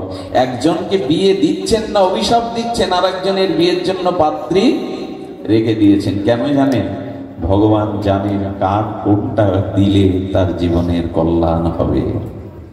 এই জন্য চাইতেই যদি হয় ভগবানের কাছে চান, সে কামনা বাসনা হোক, কিন্তু আপনাকে তাই দেবে ভগবান যে আপনার জন্য কল্যাণকর বা মঙ্গলময়। এই জন্য অকাম সর্বকাম মোক্ষ কাম। আরেকটা জিনিস হলো, দেবতা আপনাকে মুক্তি দিতে পারবে না। দেবতা আপনাকে ধন জন পুত্র পরিজন দিতে পারে, কিন্তু এই জন্ম মৃত্যু চক্রে থেকে আপনাকে মুক্তি দিতে পারবে না। আরেকটা কথা বলি, দেখুন দেবতার পূজা কিন্তু নিষেধ নয়, আপনি দেব দেবীর পূজা করুন, কিন্তু আপনাদের একটু বলি ভগবত ভজন না করলে কিন্তু আপনি আপনার লক্ষ্যে পৌঁছাতে পারবেন না। শুনে রাখুন, যে ভক্ত ভগবানকেই চায়, মনে প্রাণে ভগবানের উপাসনা করে, দেবতারাও তাদের শত্রু হয়ে দাঁড়ায়। খুব মার্মিক কথা, কথাটি সবাই নিতে পারবেন না। আপনাদের মনে হবে দেবতা ভগবানের ভজন করলে শত্রু হয়ে দাঁড়ায়। 8 ভাবে ভগবান তার ভক্তির পথে অন্তরায় হয়ে দাঁড়ায়। 8 ভাবে, পিতা মাতা স্ত্রী পুত্র কন্যা কুটুম্ব সজ্জন, 8 ভাবে দেবতারা ওদের মধ্যে প্রবেশ করে আপনাকে ভজন পথ থেকে দূরে সরিয়ে নিয়ে যেতে দেয়। একটা দৃষ্টান্ত শুনুন। একবার আশ্রমে ওখানে পাঠ হতো যোগাবশিষ্ট রামায়ণ, চরম ত্যাগের কথা। বৈশিষ্ট্যদেব রামচন্দ্রকে যে ত্যাগ বৈরাগ্যের উপদেশ দিয়েছিলেন, এরই নাম শ্রী যোগাবশিষ্ট রামায়ণ। অদ্ভুত ত্যাগ বৈরাগ্যের উপদেশ। তো ওই আশ্রমে পিতামাতা কয়েকটি ছেলেকে রেখেছিল আশ্রমের পরিবেশে, গুরুকুলে, তারা যাতে আধ্যাত্মিক বিদ্যা অর্জন করে মানুষ হতে পারে। তো পিতামাতা এসেছে, এসে মহারাজের পাঠ শুনেছে যে সংসার নশ্বর, সংসার অনিত্য, ত্যাগ বৈরাগ্যই জীবনের সারাৎসার। এইভাবে যখন উনি পাঠ করছেন, পরের দিন সকালে বলছেন মহারাজ, পিতামাতাই বলছে মহারাজ ছেলেকে আর এখানে আমরা রাখবো না। বলে কেন? বলে যে পাঠ আপনি শেখালেন কালকে, বলে ও সংসারে আর আসবে না, ও সন্ন্যাসী হয়ে বাবাজি হয়ে চলে যাবে। আমরা চাই না আমাদের সন্তান সন্ন্যাসী বাবাজি হয়ে চলে। এই দেখুন দেবতা ঢুকে গেছে। আমার মনে হলো কেমন জানেন, ছেলে ত্যাগ বৈরাগ্য হবে, ছেলে মহান আদর্শ তার ভিতরে প্রবেশ করে, এটা বাবা মা চাইছে না কেন? বলে এটা দেবতাদের কাজ। দেবতারা এসে গুরু ভক্তি ভগবত ভক্তি পরায়ণ মানুষকে টেনে সংসারের দিকে নিতে চায়। এতে কিন্তু দেবতার নিন্দা করা হচ্ছে না, দেবতারা এই কারণে চায়। কথাটি শুনলে আপনারা সমাধান বুঝতে পারবেন। মানুষ যখন ঈশ্বরের ভজন সাধন করে হরিনাম প্রেম ভক্তির দ্বারা নিজেকে জন্ম মৃত্যু চক্র হতে মুক্ত হয়ে যখন ভগবত ধামে ফিরে যায়, স্বরূপ ধামে ফিরে যায়, তখন স্বর্গলোকের উপর দিয়ে দেবতাদের মাথার উপর দিয়ে যেতে হয়। এবং বলা আছে ভগবানের, যখন কোনো মানুষ প্রেম ভক্তি ভজনের দ্বারা আমার নিত্য সৎশত চিন্ময় লোকে ফিরে আসবে, দেবতারা যেদিন আসবে সেদিন তোমরা তাকে বরণ করে নেবে। তোমাদের থেকে শ্রেষ্ঠ পদ তার যারা ভগবান বদলায়। কেউ কাউকে বরণ করতে চায়, কেউ কাউকে সম্মান এমনি এমনি করতে চায় যে আমাকেও ছাপিয়ে চলে যাচ্ছে। এই জন্য দেখবেন যখনই কোনো মানুষ তপস্যায় বসে, ধ্যানে বসে, মহাশক্তির অধিকারী হয়, দেবতারা এসে বাধা দেয়। এই জন্য মনুষ্য জন্মটা দেবতাদেরও থেকে দুর্লভ। মনুষ্য জন্মটা দেব দুর্লভ, দেবতারাও এই ভাগ্য পায় না। আমরা সেটি পেয়ে করলামটা কি? এই জন্য সব জীব ভগবানকে চাইছে, আর এই উপলব্ধিটা আমাদের করতে হবে ভগবত চরণে। আমাদের এই যে শাস্ত্র কি বলেছে জানেন? কার কাছে যাবেন আপনি? তবে আমরা কি সত্যি মন্ত্রগুলো যথাযথ জীবনে প্রয়োগ করি? প্রায় দেখবেন আমরা মন্ত্রে বলি তমেব মাতা চ পিতা তমেব তমেব বন্ধুশ্চ সখা তমেব, তমেব বিদ্যা দ্রবিণং তমেব, তমেব সর্বং মম দেব দেব। এ তো মন্দিরে বললাম, ভগবানের সামনে স্তুতি করলাম, কিন্তু কথাগুলি কি আমি মানি? তুমি আমার পিতা, তুমি আমার মাতা, তুমি আমার বন্ধু। আচ্ছা, ভগবান আমার বন্ধু আমি মুখে বললাম, কিন্তু ভগবানকে বন্ধু রূপে মানি তো? মাঝে আমি কোথায় এই কথাটি বলেছিলাম, আজ ভগবানকে বন্ধু মনে করি কই, কিন্তু আমি যদি আপনাদের সামনে ভগবানের বন্ধুত্বের পরিচয় দিয়ে আজ অন্তত আপনি স্বীকার করবেন ভগবান ছাড়া এই জগতে কেউ আপনার বান্ধব, প্রকৃত বন্ধু নাই। তার কারণ দেখুন, ভগবানের সহধর্মিনী দুইজন বৈকুণ্ঠে, এক শ্রীদেবী, এক ভূদেবী। তো ভগবান ভূদেবীকে বললেন, তুমি অষ্টদা প্রকৃতি রূপে এই বিশ্ব ব্রহ্মাণ্ড সৃজন করো। ভগবানের ইক্ষণে ভগবানের সহধর্মিনী স্ত্রী ভূদেবী আমাদের এই বসুন্ধরা রূপে ব্যক্ত আছেন। আচ্ছা চিন্তা করুন তো, এই বসুন্ধরা আমাদের মা, মায়ের বুকে আমরা মলমূত্র ত্যাগ করি, মায়ের বুকে পা দিয়ে আমরা চলি, তবু মা মাটি থেকে এত শস্য শ্যামলা হয়ে আমাদের খাদ্য দেয় কেন জানেন? খাদ্য দেয় এই জন্য ভগবানের নির্দেশ, আমি এই পৃথিবী সৃষ্টি করে তোমাকে পাঠিয়েছি, তোমার বুকের উপর আমার সন্তানগণকে তুমি যথাযথ আহার যোগাবে। আচ্ছা চিন্তা করুন তো, সেই আহার আমাদের দিল, বসুমাতার ফসল বুকে নিয়ে, মাটির ফসল নিয়ে আমরা ওটা গ্রহণ করলাম। আচ্ছা আমরা পরিপাক করে যা কিছু গ্রহণ করি, পাকস্থলিতে যাই, ওই খাদ্য যদি ওইভাবে থেকে যেত, আপনি আমি বাঁচতাম? কথা বলুন, বাঁচতাম কি? ওই খাদ্যটা আবার কি হয়, পাকস্থলিতে গিয়ে পুনরায় হজম হয়, পরিপাক হয়। ওই পরিপাকটা কে করে? গীতায় ভগবান বলে দিয়েছেন, আমার মতো বন্ধু দ্বিতীয় পাবে না। এই দেখো, তুমি যা সিদ্ধ করে পাও তা আবার আমি পরিপাক করি। গীতায় অষ্টাদশ অধ্যায়ে গোবিন্দ বলছেন, অথ বৈশানর, বৈষ্ণব রূপে, অগ্নিরূপে আমি পাকস্থলিতে ওটা পুনরায় হজম করাই। খাওয়ার পরে কি আর খবর রাখি ওটা পাকস্থলিতে গিয়ে কি হচ্ছে? কিন্তু গোবিন্দ বললেন, বৈষ্ণব অগ্নিতে আমি ওটা হজম করে প্রথমে রস, রক্ত, অস্থি, মজ্জা এগুলি সৃষ্টি করে তোমার সপ্তধাতু শরীরকে আমি সবল রাখার চেষ্টা করি। আচ্ছা, অন্ন ভোজন করে আমরা ঘুমিয়ে পড়ি, কিন্তু ভগবান ওইটা হজম করতে থাকেন, রস, রক্ত, সপ্ত ধাতু তৈরি করতে থাকেন। এই কাজ কোনো বন্ধু জগতের করে কি? আরো লক্ষ্য করুন তো, আপনি পাঠ শুনে গিয়ে ঘুমাবেন, কিন্তু গোবিন্দ বলছেন আমার বন্ধু কে পাবে? তোমার সাথে তোমার বন্ধু কিন্তু সারা রাত জাগবে না, কিন্তু তোমাকে ঘুম পাড়িয়ে আমি জেগে থাকি। আমি যদি তোমার বুকের মধ্যে জেগে না থাকতাম, চিরজীবনের মতো ঘুম আর তোমার ভাঙতো না। আচ্ছা, আপনার যে বন্ধু সে চিরদিন থাকবে তো আপনার সাথে, হয়তো মৃত্যু তাকে নিয়ে যাবে, নাহলে তার থেকে আপনি দূরে সরে যাবেন মৃত্যুর দ্বারা, স্বার্থের দ্বারা, কোনো ঘটনার দ্বারা। 24 ঘন্টা বন্ধু কি সাথে থাকে? সারা জীবন থাকে। কিন্তু গোবিন্দ বললেন, আমি তো তোমাকে ছেড়ে যাই না। আচ্ছা লক্ষ্য করবেন, মা সন্তান প্রসব করার পরে, ভূমিষ্ঠ হওয়ার পরে সন্তানকে 24 ঘন্টা কি বুকে রাখে? পারে কখনো মা 24 ঘন্টা বুকে রাখতে? পারে না। বন্ধ করে দাও। 24 ঘন্টা তো মা বুকে রাখে না। ধ্যান দিন, এদিকে ধ্যান দিন। 24 ঘন্টা মা বুকে রাখে না, মাঝে মাঝে 2-3 ঘন্টা কিছু সময় তাকে ছেড়ে দেয়। কিন্তু গোবিন্দ বললেন, তোমার হৃদয়ে আমি 24 ঘন্টাই তো আছি, আমি তো তোমাকে এক মুহূর্তের জন্য ছেড়ে যাই না। স্বামী স্ত্রীর বিবাহের পর কিছু কাল স্বপ্নের মতো কেটে যায়, একটু কল্পনার জগতে ভাসমান হয়ে যায়।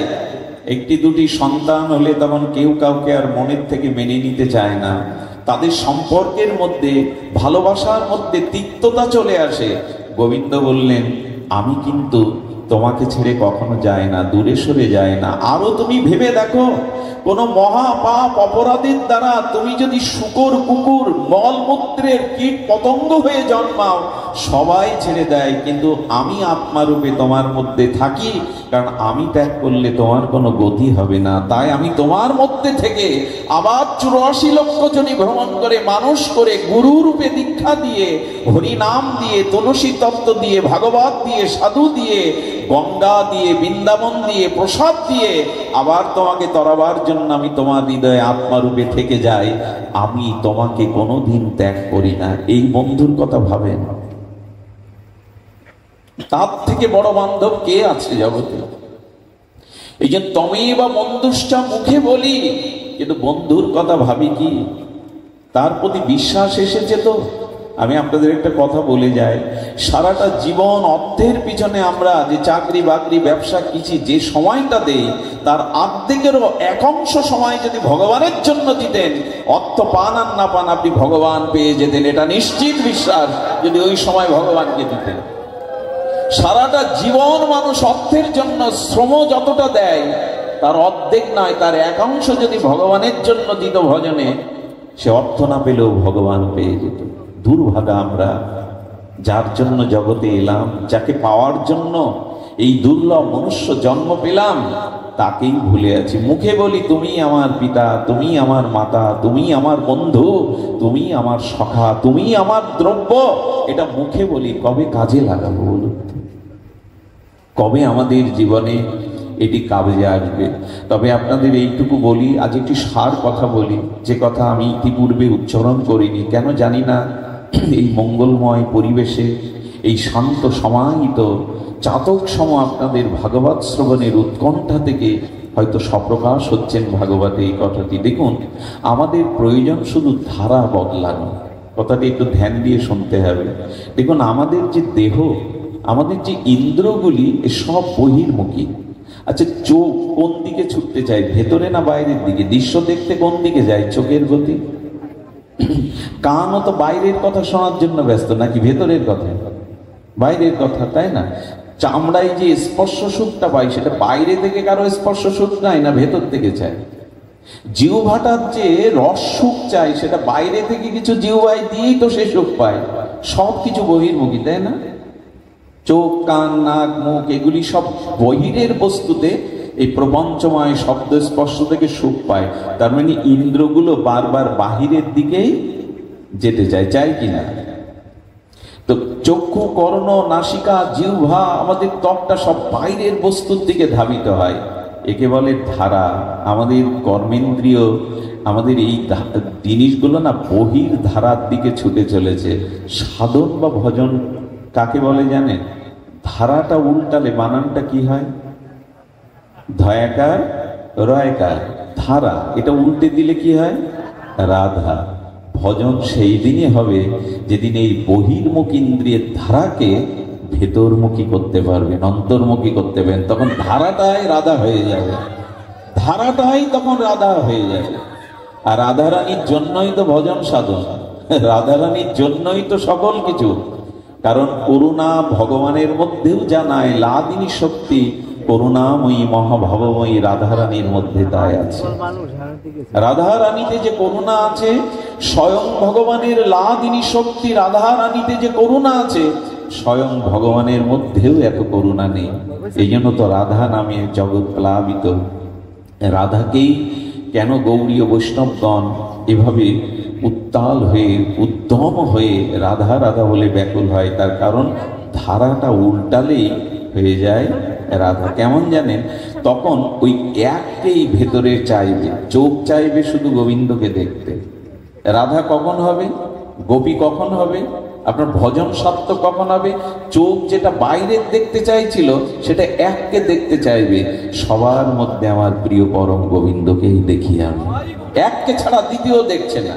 আচ্ছা, কানটাকে কি বলছে? এতদিন বাইরের কথা শুনেছো, আবর্জনা, পরনিন্দা, পরচর্চা শুনেছো, এখন কানে শুধু গোবিন্দ কথাই যাবে, অন্য কথা যাবে না। জিহ্বা যদি কিছু রস আস্বাদন করতে হয়, তবে গোবিন্দ বিষয় রস আস্বাদন করো, হরি নামামৃত রস আস্বাদন করো, প্রসাদ অমৃত রস আস্বাদন করো, অন্য রস আসছে চাইবে না। যদি স্পর্শ সুখী চায়, তো কোন শুদ্ধ ভক্তের স্পর্শ সুখ সে চাইবে, যার স্পর্শে গোবিন্দ স্মৃতি জাগবে, যাকে বুকে জড়িয়ে ধরলে ভগবানের স্মৃতি জেগে যাবে। পুত্রকে বুকে জড়িয়ে ধরে যেমন বাৎসল্য প্রেমকে প্রগাঢ় হয়, বাৎসল্য প্রেমের তরঙ্গ আসে, তেমন তোমার কোনো শুদ্ধ ভক্তকে স্পর্শ করে যেন আমার ভিতরে সেই ভাবদশা বোধ হয়। সব তখন বাইরে না ছুটে ভেতরে ছুটছে। এরই নাম ভজন, এরই নাম ধারা বদলানো, রাধা মার্গে যাওয়া। এই ধারাটা আমাদের বদলাতে পারি আমরা যদি সাধুগুরু বৈষ্ণবের বিশেষ কৃপা হয়, তাদের অনুকম্পা পেলে, তাদের করুণা পেলে আপনার এদিকে ছুটবে, অবশ্যই ছুটবে। দেখুন, যখন ওই এককে আনন্দ দেওয়ার জন্য বহির্মুখ ইন্দ্রগুলি অন্তর্মুখী হয়ে ছুটবে, তখনই আপনি প্রকৃত আনন্দের সন্ধান পাবেন, তখনই আপনি প্রকৃত সেই প্রেম বলি, ভক্তি বলি। দেখুন, আমি আপনাদের চোখে মুখের দিকে কিন্তু চাইছি, কি তাপদাহ গরম, ওর মধ্যে আমাকে যদি বসিয়ে দেন আমি বেশিক্ষণ বসতে পারবো না। কিন্তু আপনাদের মুখগুলো চাতকের মতো উৎকর্ণ হয়ে হরিকথায় ব্যাকুল। আপনারা শারীরিক কষ্টকে, সংসার ভাবনাকে, বাড়ি ফেরার চিন্তাকে এখন ধুয়ে মুছে দিয়েছেন। কারণ কি জানেন? এখন এই তাপদাহে মাটির ওপরে বসে ক্ষুধা তৃষ্ণা ত্যাগ করে, এমনকি জল তৃষ্ণাও কাউকে বলতে পারছেন না। কিন্তু এখানে আপনাদের মুখগুলো দেখে মনে হচ্ছে আপনারা এখন ধারা বদলেছেন, সংসার বহির্মুখ ধারা থেকে অন্তর্মুখী ধারা বদলেছেন। আর এই ধারা বদলানোই হলো সাধনা, এই ধারা বদলানোই হলো ভগবানকে চাওয়া। এই জন্য দাঁড়িয়ে বসে গরমেও আপনারা প্রশস্তি পাচ্ছেন হৃদয়ে, কারণ ধারা বদলেছে এখন। এই জন্য আমাদের অন্তর্মুখী ধারা, ওই এককে আনন্দ দেওয়ার জন্য আমাদের ধারাকে বহির্মুখ থেকে ভেতরমুখী করাই হলো ভজন। দেখুন, ভজন মানে আর কিছু না, অনন্ত জন্মের কুসংস্কার থেকে সুসংস্কারে যে ফিরে আসা। সংস্কার আমাকে বিপদগামী করতে চায়, ভোগ কামনার পথে নিয়ে যেতে চায়, যার দ্বারা ওই পথটা, ওই ধারাকে বিপরীতে নিয়ে যাবে, এরই নাম ভজন। যদি তা জীবনে না হয়, জানবেন ভজন ঠিক হচ্ছে না আপনার। যদি ধারা না বদলায়, বহির্মুখ থেকে অন্তর্মুখিতা না যায়, তাহলে জানবেন যথাযথ ভজন হচ্ছে না। এটা হয়েছিল ব্রজের গোপিকাদের। তারা কৃষ্ণের বাঁশি ছাড়া আর কিছু শোনেনি। কৃষ্ণের বাঁশি শুনে যেমন তারা সব ত্যাগ করে এসেছিল, আবার কৃষ্ণকে হারিয়ে গোপীদের গোপী গীতের দ্বারা কৃষ্ণ আবার ছুটে এসেছিল। গোবিন্দ বললেন, ওদের তো আর কোনো চাওয়া ছিল না, গোপীদের তো আর কোনো চাওয়া পাওয়ার বিষয় ছিল না।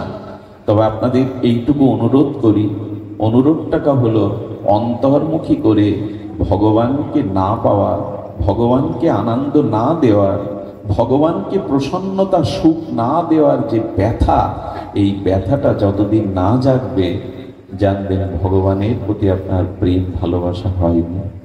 ছোট্ট একটা কথা মনে পড়লো। হস্তিনাপুর থেকে আজ শ্রীকৃষ্ণ তিনি দ্বারকায় চলে যাবেন। সবাই যখন কৃষ্ণকে বিদায় দেওয়ার জন্য ব্যস্ত, তখন কুন্তী দেবী অন্তরালে কাঁদছেন। কৃষ্ণের রথটা যে পথে যাবে, সেই রথের পাশে রাস্তায় দাঁড়িয়ে চোখে আঁচল মুছতে আর কাঁদছেন, বারবার কাঁদছেন। আমার কি মনে হয় জানেন? ভগবানের জন্য হৃদয়ে যতদিন বিরহ না জাগবে, জানবেন ভগবানের প্রতি আপনার প্রেম ভক্তি আসেনি। ভালোবাসার মানুষের জন্যই তো মানুষের হৃদয় কাঁদে। কুন্তী দেবী কাউকে জানতে না দিয়ে উনি রাস্তার একধারে বসে ফুপিয়ে ফুপিয়ে কাঁদছেন। ভগবানের জন্য যে এই বিরহটা, কত কাঁদলাম বলুন তো। রোগ শোক, সন্তানাদি, পুত্র কন্যা, কুটুম্বের জন্য অর্থের লস হয়ে গেল, ক্ষতি হয়ে গেল, কত কাঁদলাম। ওই ভগবানের জন্য কতবার কেঁদেছি। আমি দাবি করব যে তোমায় ভালোবাসি। এই জন্য ভগবানের বিরহে যতদিন চোখে অশ্রু না আসছে, তবে লোক দেখানোর জন্য না, আসর মাতানোর জন্য না, কুন্তীর মতো রাস্তার একধারে দাঁড়িয়ে যদি গোপনে কাঁদতে পারে, তখন বোঝা যাবে ভালোবাসা এসেছে। এভাবে আসরের মধ্যে কাঁদলে দর্শকদের মনোরঞ্জন হয়, ভালো বক্তা রূপে খ্যাতি হয়। এভাবে না, যদি ঘরে দোষ দিয়ে গোপনে একান্তে কাঁদতে পারেন ভগবানের জন্য, ওটাই প্রেমের পরিচয়, ওটাই ভগবানের প্রতি ভালোবাসার পরিচয়। কুন্তী দেবী কাঁদছেন, গোবিন্দ কি দেখতে পাবে? কুন্তী দেবী রাস্তার ধারে আধারে পড়ে বৃক্ষের আড়ালে পড়ে কাঁদছেন। এটা একটা জিনিস শুনুন, ভগবানের বিরহে যারা প্রেমশ্রু ফেলে না, সে পথ মারিয়ে ভগবানের যাওয়ার ক্ষমতা নেই। ভগবান ওই পথ উপেক্ষা করে কোনোদিন যেতে পারে না। রথ এসে থেমে গেছে রাস্তার পাশে। কেন গেছে জানেন? ভগবানের জন্য যাদের বিরহে অশ্রুপাত হয়, ওই পথ মারিয়ে যেতে পারে না ভগবান। ভগবানের এরকম ক্ষমতা নাই, উপেক্ষা নাই। রথ থেকে ভগবান নিজে নেমেছেন, আড়ালে ক্রন্দনরত কুন্তী দেবীকে পিসিমা বলে সম্বোধন করে প্রণাম করে বলছেন, পিসিমা, সারা কি জীবন কেঁদেছ, আজ কেন কাঁদছ? উনি বললেন, অন্তর বাহিরে পরম পুরুষ তুমি, তুমি সর্বকারণের কারণ, অন্তরং বাহিরং পরমং পুরুষং তুমি। আমি জানি তুমি পরম পুরুষ। হে কৃষ্ণ, আমি জানি তুমি অনাদিরাদি, আমি জানি তুমি সমস্ত জীবের নিয়ন্তা। তবু আমার প্রতি, আমার সন্তানদের প্রতি তোমার কত কৃপা। বিশ্ব স্রষ্টা স্বয়ং ভগবান হয়েও তুমি আমার অর্জুনের রথের সারথি হয়েছে। তুমি ঘোড়াকে জল খাওয়াতে, অর্জুনের জায়গাটা মুছে দিতে। তুমি স্বয়ং ভগবান হয়েও পাণ্ডবদের সাথে আহার করেছো, স্নান করেছো, একই সাথে খেয়েছো।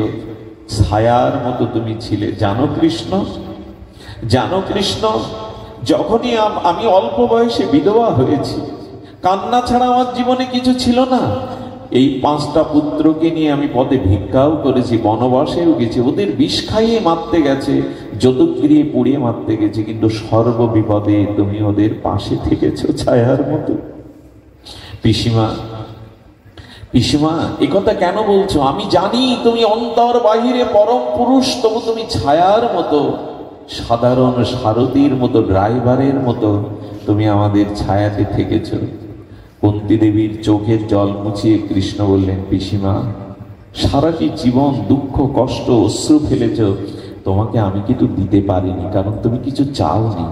আজ আমার কাছে কিছু চাও। কি চাইলো জানেন? পৃথিবীতে এরকম চাওয়া খুব বিরল। কুন্তী বলছো, যদি দিতে হয় এক কাজ করো, আমাকে সারা জীবনের কান্না দাও, আর আমার ছেলেদের আবার বনবাসী ভিখারি করে দাও, যাতে বিপদ আমাদের ছায়ার মতো লেগে থাকে। কৃষ্ণ চোখে তখন জল এসে গেছে। পিসিমা, সারাটি জীবন কেঁদেছ, পুত্রবধূর অপমান দেখেছ, রাজসভায় দ্রৌপদীর বস্ত্রহরণ, ছেলেদের এই দুঃখ কষ্ট, খুদ খেয়েছে তারা জঙ্গলে ভিক্ষা করে। তুমি আবারও কান্নার বধ চাইছো, বিপদের বধ চাইছো। তুমি 1000 বার চাইলে আমি তোমাকে আর চোখের জল আর বিপদ এ দেব না। কুন্তী বলছেন, বিপদ দেবে না কেন? কারণ বিপদ পেলেই তো তোমার কথা মনে পড়ে, বিপদ এলেই তো তোমার কথা মনে পড়ে। যখনই কোনো সংকট আছে, বিপদ আছে, সেটাই আমার কাছে সম্পদ হয়ে যায়। কারণ যে বিপদে তোমার কথা স্মরণ হয়, সেটাই আমার কাছে সম্পদ। আর যে সম্পদ পেলে তোমাকে ভুলে যেতে হয়, সেটাই আমার কাছে বিপদ। ভক্তের ভাবনা দেখুন, যদি সংকট আছে, বিপদ আসে, তাতে যদি তোমার কথা স্মরণ হয়, সেটাই আমার সম্পদ, সেটাই আমার প্রকৃত সম্পদ। বলেন, এবার আমি তোমায় দিতে পারবো না। সারা জীবন কেঁদেছ, এখন ছেলেরা হস্তিনাপুরের রাজা হয়েছ, এখন আর কান্না কেন, বিপদ কেন চাইবে? সর্ববিপদ তো মুক্ত। বললেন, গোবিন্দ, তুমি যাদের ছেড়ে যাও, তাদের বিপদ ছাড়া তো আর কিছু থাকে না। তুমি যাদের ছেড়ে চলে যাও, তাই বিপদই চাই আমি। সারা জীবন আমাকে কাঁদাও, বিপদ দাও, যাতে তোমার মতো সম্পদকে কাছে পাই। বলেন, এবার আমি তোমায় দিতে পারবো না, অন্য কিছু চাও। এরপরে কুন্তী যা চেয়েছিলেন তা মর্মস্পর্শী চাওয়া। আমরা কবে এই বুদ্ধি আমাদের মাথায় আসবে, এই প্রার্থনা আমাদের কবে আসবে? কুন্তী দেবী বললেন, তবে এই দাও, এই সংসারে কারো প্রতি যেন আমার মমতা না থাকে, সেই মমতাগুলো নিগড়ে যেন আমি তোমার প্রতি দিতে পারি। সংসারে কোনো বস্তুর প্রতি যেন আমার মমতা না থাকে, সমস্ত মমতা যেন আমি তোমাকে দিতে পারি, সমস্ত মমতা নিগড়ে তোমাকে দিতে পারি। আমি আপনাদের বলি, আমাদের মনটা না, আমাদের মনের যে ভালোবাসাটা না, যাকে তাকে দিয়ে বসেছে আমরা। এটা বন্ধক দেওয়ার মতো। কোনো বস্তু যদি কারো কাছে বন্ধক রাখেন, প্রয়োজনে সেটা পাওয়া যায় না, সেটা আপনাকে যখন তখন দেওয়া যায় না। গোবিন্দ বললেন, মনের ভালোবাসাটা তো যাকে তাকে দিয়েছ, বন্ধক দিয়েছ, ওটা ছাড়িয়ে আমাকে দাও। ওই ওই যেখানে মনটা বন্ধক দিয়েছো, ভালোবাসা যাকে যাকে দিয়েছো, ওটা ছাড়িয়ে আমাকে দাও, কারণ ভালোবাসার মূল্য আমি ছাড়া কেউ দেয় না জগতে। এই জগতে যাকে ভালোবাসবে সেখান থেকে একটা আঘাত আসবে তোমার। এই জগতের ভালোবাসাটার মধ্যে স্বার্থ আছে, নিজের সুখের বাসনা আছে। কেউ স্বার্থ ত্যাগ করে নিজ সুখ জলাঞ্জলি দিয়ে ভালোবাসতে চায় না। এই জন্য ভালোবাসাকে আমরা বারবার কলঙ্কিত করেছি। সংসারে নিজ স্বার্থ, নিজ সুখের চিন্তায় বারবার ভালোবাসাকে আমরা কলঙ্কিত করি। এই জগতের ভালোবাসা বড় ছলনাময়, জানেন। স্বামী স্ত্রী সংসারে আবেগে ভালোবেসে কিছুদিন কাটালো, যদি স্ত্রী বিয়োগ হয় না, মারা যায়, তো স্ত্রীর চিতাতে তার জীবন, তার ওই লাশ উঠতে দেখে না স্বামীর পুরনো স্মৃতি মনে পড়ে। আর পুরনো স্মৃতি মন্থন করতে করতে নোনা জল চোখ দিয়ে গড়িয়ে পড়ে। আর কি বলে জানেন? আর কাউকে মন দেব না, আর কাউকে ভালোবাসতে পারবো না। সমাজ যায় না, এই সুর বদলে যায়, এই গান বদলে যায়, আবার কারো হাত ধরে তাকে ঠকায়। এই সংসারের ভালোবাসা স্বার্থময়, নিজের সুখের জন্য মাঝখানে আপনাকে রেখে ভালোবাসে। একমাত্র নিঃস্বার্থ ভালোবাসা ভগবানের কাছেই পাওয়া যায়। তিনি কোনো কিছু না রেখেই ভালোবাসেন। এই জন্য ভালোবাসাটার গতিপথ তার দিকে দিতে হবে, আমরা দিতে পারিনি। এই জন্য আজ আসুন আমরা কৃষ্ণদাস একটি ভক্তের চরিত্র শ্রবণ করেই পাঠ বিশ্রাম করি। গভীর রাত হয়ে যাচ্ছে, আপনারাও দূর দূরান্ত থেকে এসেছেন। ভালো প্রিয় মনে হবে, সেই প্রিয় বস্তু ভগবানকে দেওয়ার জন্য একটা মনে বাসনা জাগবে। দেখুন, ভালোবাসার এটাই লক্ষণ। আচ্ছা, বাড়ি থেকে মাতাজির একটা লিস্ট করে দিয়েছে, এই এই জিনিসগুলো বাজারে কিনতে হবে। সব কিছু লিস্ট দেখে কিনে না, 10টা টাকা পকেটে আছে আপনার, আর লিস্টে কোনো জিনিসের তালিকা নেই। ওই 10 টাকা ভ্যান ভাড়া দিয়ে 2 কিলোমিটার আপনাকে আসতে হয়। কিন্তু কি করে জানেন? ওই 10 টাকা দিয়ে একটা মিষ্টি কেনে, কারণ বাড়ি নাতিটা রয়েছে।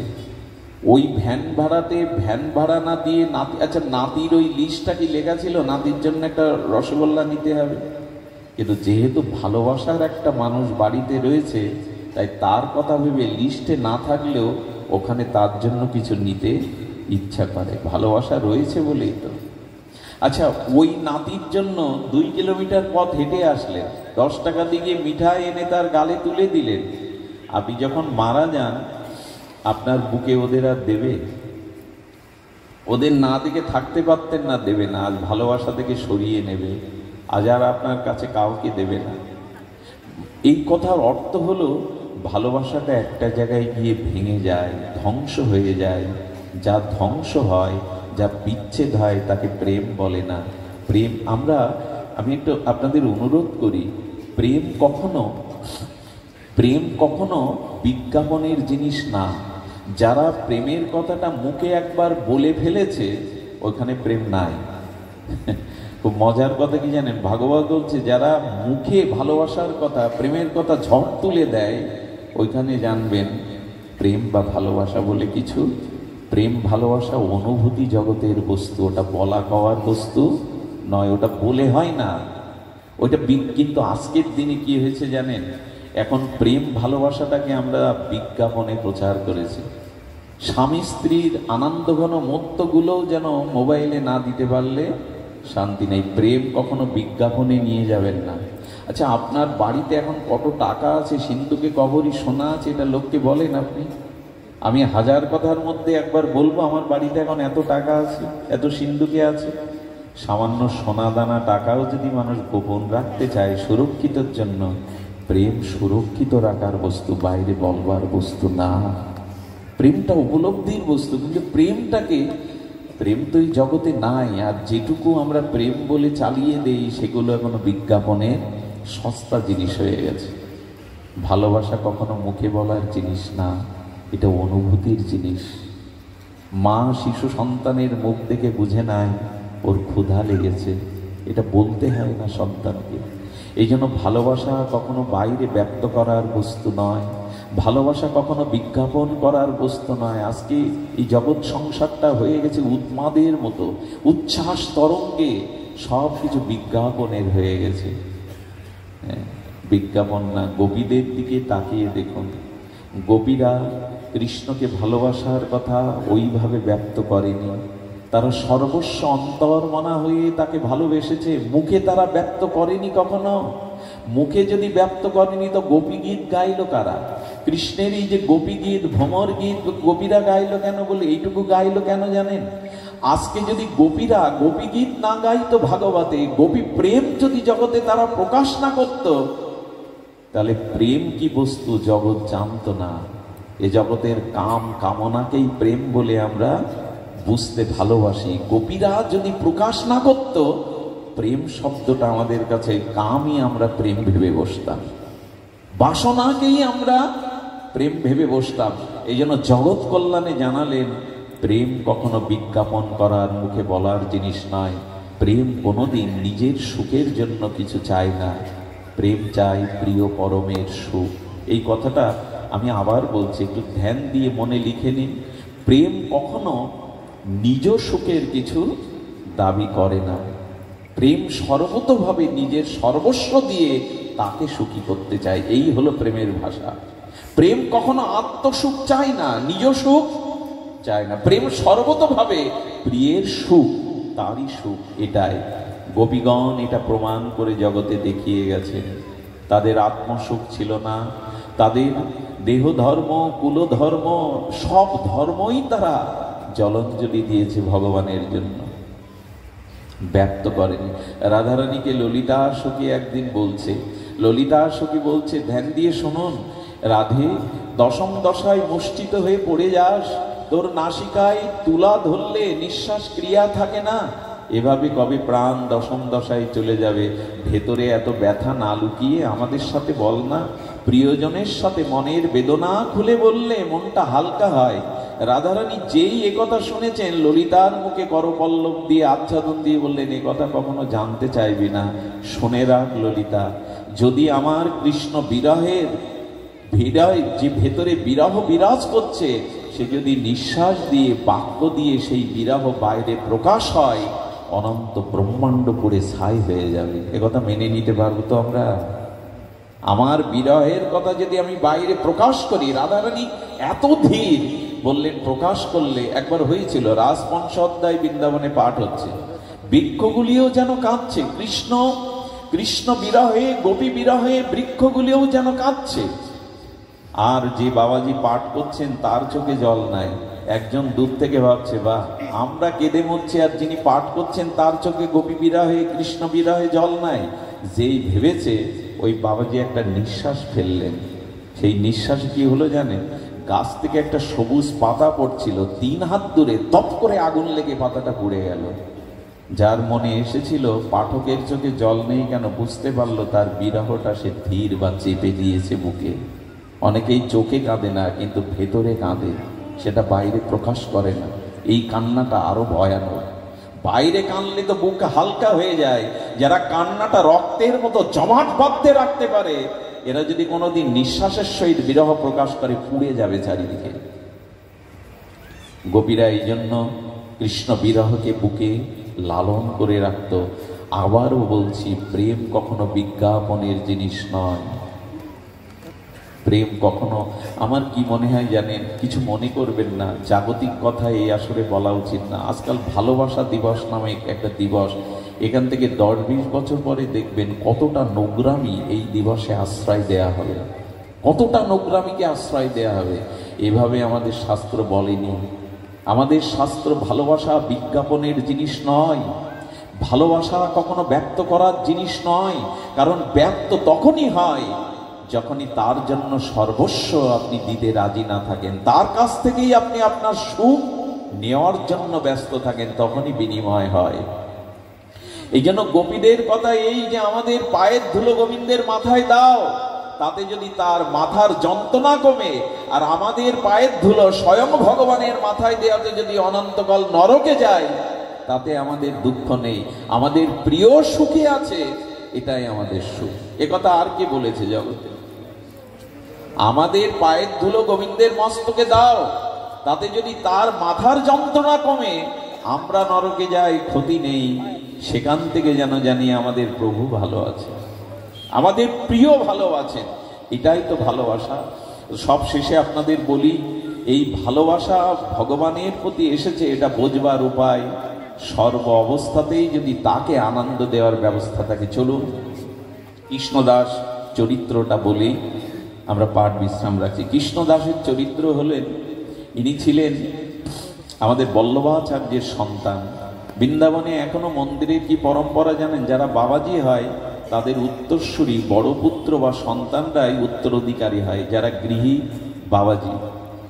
তো ওখানে কি হয়েছে, বল্লভাচার্যের সন্তান কৃষ্ণদাস, এই কৃষ্ণদাস আগ্রাতে এসেছেন।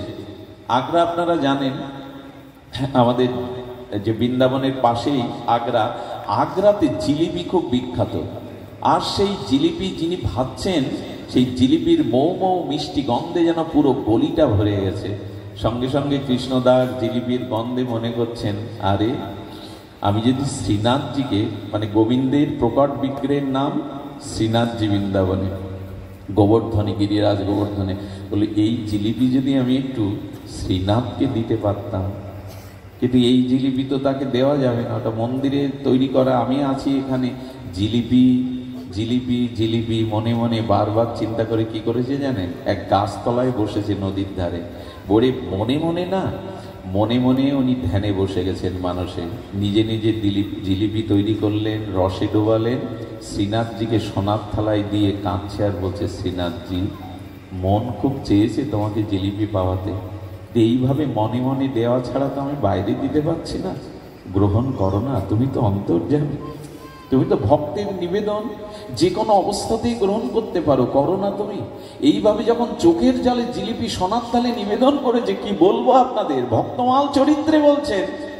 বিট্টলজি গোসাই মন্দিরে ভোগ লাগিয়ে উনি কি করলেন, ভোগ লাগিয়ে কি করেছেন, ভোগ লাগিয়ে মন্দির যখন ভোজন আরতি দিয়ে দুয়ার খুলেছেন, কি বলবো আপনাদের, সেদিন ভোগের থালাগুলো সব চারিপাশে দূরে দূরে সরানো, শুধু সোনার থালায় এক থাল জিলিপি পড়ে আছে, ওর থেকে দুই একটা নিয়ে নিয়েছেন শ্রীনাথজি।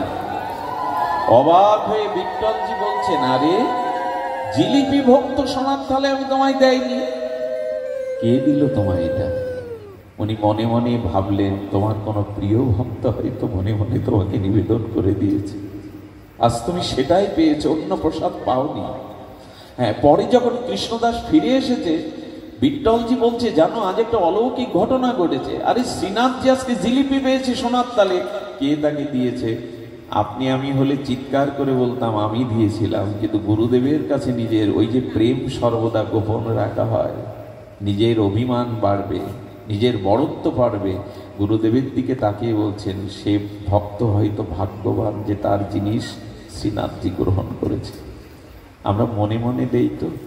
আপনাদের মনে আছেন শ্রীমান মহাপ্রভুর দ্বিতীয় আবেশ অবতার শ্রীনিবাস ঠাকুর। এই শ্রীনিবাস ঠাকুর তিনি বীরহাম্বির রাজার ওখানে পাঠ করতেন, গ্রন্থ চুরি হয় ওইখান থেকে উদ্ধার হয়, ওখানে পাঠ করতেন। পাঠ করতে করতে উনি 2-3 ঘন্টা লীলাস্মরণে ডুবে যেতেন। খুব ধ্যান দিয়ে শুনুন। একদিন লীলাস্মরণে একান্তে বসেছেন, সারা দিন আর লীলাস্মরণ থেকে উঠে আসেননি। দ্বিতীয় দিন কেটে গেছে, বীরহাম্বির রাজা আর শ্রীনিবাস ঠাকুরের ভক্তরা বলছেন, আচার্য কেন দৌড় খোলে না, আচার্য কেন বাইরের জল অন্য কোনো কিছু চাই না। 3 দিন পর দরজা খুলে দেখা গেল সেই 3টি দিন ধরে এক জায়গায় এ জগতে নাই। নিঃশ্বাসের সামনে দেখা হলো প্রাণ আছে কিনা, দেখছে দেহের কোনো স্পন্দন নাই। 3টে দিন কি করেছে জানেন? নিত্য লীলাতে আমাদের দেহ দুটি। আচ্ছা, আপনি এখানে বসে আপনার ঘরে চলে যেতে পারেন, যে বাচ্চাটাকে মেয়েটাকে ঘরে রেখে আসছেন, এইখানে বসে ওইখানে গিয়ে ঘরের মধ্যে আসবাবপত্র মেয়েটার মুখ দেখে আপনি আবার ফিরে আসতে পারেন। এই শরীরটা কোন শরীর? আপনি এখানে ওখানে চলে গেল, এটাকে সূক্ষ্ম শরীর বলা হয়, মানস শরীর বলা হয়। শরীর 3টে, স্থূল শরীর, কারণ শরীর, সূক্ষ্ম শরীর। যেমন ফুলটা এখানে ফুটে আছে, গন্ধটা বাতাসে বহুদূরে আপনার নাসিকায় চলে গেছে, এটা সূক্ষ্ম গন্ধ। এমনি করে শরীর আমাদের 3টি। উনি এই যে জৈব শরীরকে ত্যাগ করে গুরুদেবের দেওয়া সেই মঞ্জরি স্বরূপে উনি 3 দিন কোথায় হারিয়ে গেছেন জানেন? বৃন্দাবনে যমুনাতে জলকেলি করছিলেন রাধারানী। স্নান করতে গিয়ে রাধারানীর নাকে নথটা পড়ে গেছে, আর উনি রাধারানীর সখী মঞ্জুরি রূপে ওই রাধারানীর নথটা খুঁজছে না 3 দিন ধরে। 3 দিন যখন ওনার এইসব কথা, হয়তো অনেকের মনে হবে কাল্পনিক, কাল্পনিক নয়, আমাদের দেহ শুধু এই দেহ নয়, অন্তর মনা হয়ে প্রেম ও রাজ্যে মঞ্জুরি ভাব সাধনায় হারিয়ে গেছেন উনি বৃন্দাবনে, অথচ দেহটা এখানে। সেই লীলা চিন্তা করতে করতে 3 দিন যখন চেতনা ফেরে না, তখন ওনারই শিষ্যকে ডাকা হলো, রামচন্দ্র কবিরাজকে। রামচন্দ্র কবিরাজ বড় অনুভবী, উনি বললেন গুরুদেবের কিছু হয়নি, আপনারা বসুন, আমি দেখছি। উনিও ধ্যানে বসে গেছেন, উনিও বৃন্দাবনে রাধারানীর সখী মঞ্জুরি, ওই মঞ্জুরি স্বরূপে উনি ওনার ওই মঞ্জুরির পেছনে পেছনে গিয়ে 3 দিন বাদে একটা পদ্ম ফুলের পাতার উপরে রাধারানীর নথকানা পেয়ে রাধারানীকে যেই দিয়েছে, রাধারানী আনন্দে জড়িয়ে ধরে বলছেন, সখী মঞ্জুরি, তুমি আমার রথ খুঁজে পেয়েছ। এই নথ আমার কাছে বড় প্রিয়, তবে তুমি যখন দিয়েছ, রাধারানীর গালে তাম্বুল ছিল, সেই চিবানো প্রসাদী অধরামৃত তাম্বুল ওকে কিছু দিয়েছে, ওটা আসলে বেঁধে নিয়ে পরমানন্দে তখন ধ্যান খুলেছে। যেই ধ্যান খুলেছে, কি বলবো, চারিদিকে একটা দিব্য অপার্থিব গন্ধ চারিদিকে ভরে গেছে। সর্বোচ্চ এই গন্ধ কোথা থেকে এলো? তখনই শ্রীবাস আচার্য আসল থেকে সেই রাধারানীর চর্বিত তাম্বুল পানটা সবাইকে এক বিন্দু বিন্দু দিল। কি বলবো আপনাদের, ওটা যেই মুখে দিল, সব প্রেমে আপ্লুত হয়ে কেউ গড়ায়, কেউ কাঁদে, কেউ প্রেমাবিষ্ট হয়ে যায়। বুঝলেন উনি 3টে দিন ওখানেই লীলায় ওই নথ অন্বেষণে ছিলেন। এগুলো হয় ভজন করতে করতে ভক্তদের এরকম একটা দশা হয়, দেহটা এখানে কিন্তু চলে যায় নিত্যধামে, চলে যায় নিত্য সেবায়। এই কথাগুলো আমরা সবাইকে বোঝাতে পারবো না, বিশেষ গুরু কৃপা না হলে, বিশেষ ভজন জগতে প্রবেশ না হলে আমরা এটা উপলব্ধি করতে পারবো না। তো তেমনি সোনার থালায় জিলিপি নিয়েছেন। আর একদিন কি ঘটনা ঘটেছে জানেন? আহা, কি অদ্ভুত ঘটনা! কৃষ্ণদাস এমনি করে যা কিছু দেখে তা তার প্রিয় শ্রীনাথজিকে দেওয়ার জন্য বড় ব্যস্ত। উনি পদ লিখে কীর্তন করে শোনাতেন, পদ রচনা করতেন, নিজে সুর করতেন, শোনাতেন। আর ঠিক একই সময় শ্রীনাথজির সেবায় আর একজন সুরদাস, অন্ধ সুরদাস, সেও অভূতপূর্ব শ্রীনাথজির পদ রচনা করে আনন্দ দিতে। একটা জিনিস বলি, ভগবান সব থেকে আনন্দ পায় সঙ্গীতে। সঙ্গীত দেখবেন, যে কোনো সাধকের জীবনে সঙ্গীত থাকতেই হবে। সঙ্গীতে যতটা ভগবান আনন্দ পান, আহ্লাদিত হন, অন্য কিছুতে হন না। এই জন্য আমাদের ভারতীয় এই সনাতন ধর্মের সাধনার একটা অংশই হলো সঙ্গীত। সংকীর্তন ধর্ম কেন জানেন? সংকীর্তনে ভগবানকে পরম আনন্দ দেওয়া যায়। সুরের দ্বারা যতটা ভগবানকে বশীভূত করা যায়, অন্য কিছুতেই। মীরাবাই কি করে পেল গো? তার গিরিধারী লালাকে ভজনের দ্বারাই পেল। আজকে মা জগৎ জননী আদ্যাশক্তি দেবী ভাগবতী রামপ্রসাদের বেড়া বেঁধে দিতে আসছেন তোর মুখে ভজন শুনবো বলে। জগৎ জননী বেড়ার দড়ি ভিড়িয়ে দিচ্ছেন, একটা ভজন শোনাও। আমাদের ধর্মের উপাসনাটা সংকীর্তনাঙ্গ সাধনা। এই জন্য সংকীর্তন করে 2 জন শোনাতেন। একদিন সুরদাস বলছে, কৃষ্ণদাস তুমিও শোনাও শ্রীনাথজিকে, আমিও শোনাও, কিন্তু তোমার প্রতিটা পদে আমার নকল করা। আরে আমি যা লিখে শোনাই, তোমার পদের মধ্যে তার আভাস থাকে। কৃষ্ণদাস বলছেন, তা হয়তো থাকে, বলে তাহলে আলাদা করে রচনা করে শোনাও, তাহলে বুঝবো তুমি পদ রচনা করে শ্রীনাথজিকে আনন্দ দিতে পারো। যে পদই লেখেন, দেখবেন আজকের বিশ্বে যে যত কবিতা লিখুক, ওই সেই পুরাতন কবিদের কোনো না কোনো ছায়া তার মধ্যে থাকবেই। রবীন্দ্রনাথ কিছু বাদ দিয়ে যায়নি, নজরুল কিছু বাদ দিয়ে যায়নি। ওই কবিদের কোনো আভাস, কল্পনা আপনার আমার লেখার মধ্যে আসবেই। ঠিক তেমনি কৃষ্ণদাস সুরদাসের পদের আভাস এসে যেত। একদিন পদ রচনা করেছে, করে শোনালে বলতো, এই দেখো আমার পদেও এটা লেখা। সেদিন শ্রীনাথজিকে কাঁদতে কাঁদতে বলছেন, আমি ওর কাছে হেরে যাব? আমিও তো তোমায় ভজন শোনাই, আমি হেরে যাব? এই কাঁদতে কাঁদতে যখন ঘুমিয়েছে, শ্রীনাথজি কি করেছে জানেন? নিজে এসে খাতা কলম বের করে নিজেই একটা পদ রচনা করেছে। ভক্ত কষ্ট পাচ্ছে, ওর নিজের পদের মধ্যে সব পদের ছায়া সুরদাসের, নিজে পদ রচনা করে ঘুম থেকে উঠেই দেখে সামনে খাতা। এ যেন জয়দেবের গীত গোবিন্দ। গোবিন্দ এসে নিজেই জয়দেবের রূপ ধরে লিখে গিয়েছিলেন সারা খারমণ্ডলাং দেহি পদপল্লবমুদারাং। যেন এই সেই পদ, যখন ওটা পেলেন প্রমানন্দে উদ্ভাসিত হয়ে আনন্দে শ্রীনাথজি এসে সুরদাসকে বলছে, সুরদাস এই দেখো আজ আমি আমার স্বাতন্ত্র পদ গিয়ে শোনাচ্ছি। যেই না সুরারোপ করে পদ গাইছে, সুরদার হাত জোর করে বললেন, সত্য করে বলো এই পদ তোমার লেখা হতে পারে না, সত্য করে বলো এই পদ কোথায় পেয়েছ। তখনই সুরদার হাত ধরে বললেন, জানো আমার ভেতরে কিছুটা ব্যথা এসেছিল, আমি ঘুমিয়ে পড়লে শ্রীনাথজি এই পদ স্বয়ং লিখে দিয়ে গেছে, শ্রীনাথজি এই পদ স্বয়ং লিখে দিয়ে গেছে। গোবিন্দকে আনন্দ দেওয়ার জন্য ভগবানও তার ব্যথাকেই মেনে নিতে পারেন না। ছোট্ট একটি লীলা, এই সুরদার বাজার দিয়ে যেতে গিয়ে দেখে এক নর্তকী অপূর্ব ভঙ্গিমায় শিল্পকলায় নৃত্য করছেন। আচ্ছা, বাইজির নৃত্য দেখে, এভাবে বাজারের একটা বাইজির নৃত্য দেখে সুরদাস দাঁড়িয়ে গেছে, কৃষ্ণদাস দাঁড়িয়ে গেছে। কেন জানেন? দেখুন, এই হলো প্রেম ভক্তি। আপনার ভিতরে ভগবত ভক্তি আছে কিনা এটাই নমুনা। যা কিছু সুন্দর, যা কিছু আনন্দময় দেখলেই মনে হবে এটা যদি আমার প্রিয় পরমকে এই আনন্দটার ভাগ দিতে পারতাম। এটাই হলো প্রেম ভক্তির রীতি। যার প্রতি ভালোবাসা আছে তার কথা মনে পড়ে কিনা, ভালো কিছু দেখলে, ভালো কিছু খেতে গেলে ভগবানের কথা মনে পড়ে, তো তিনি এতে আনন্দ পাবেন। তো ও মনে করেছে এই নৃত্য আমি যদি দেখাতে পারতাম আমার শ্রীনাথজিকে।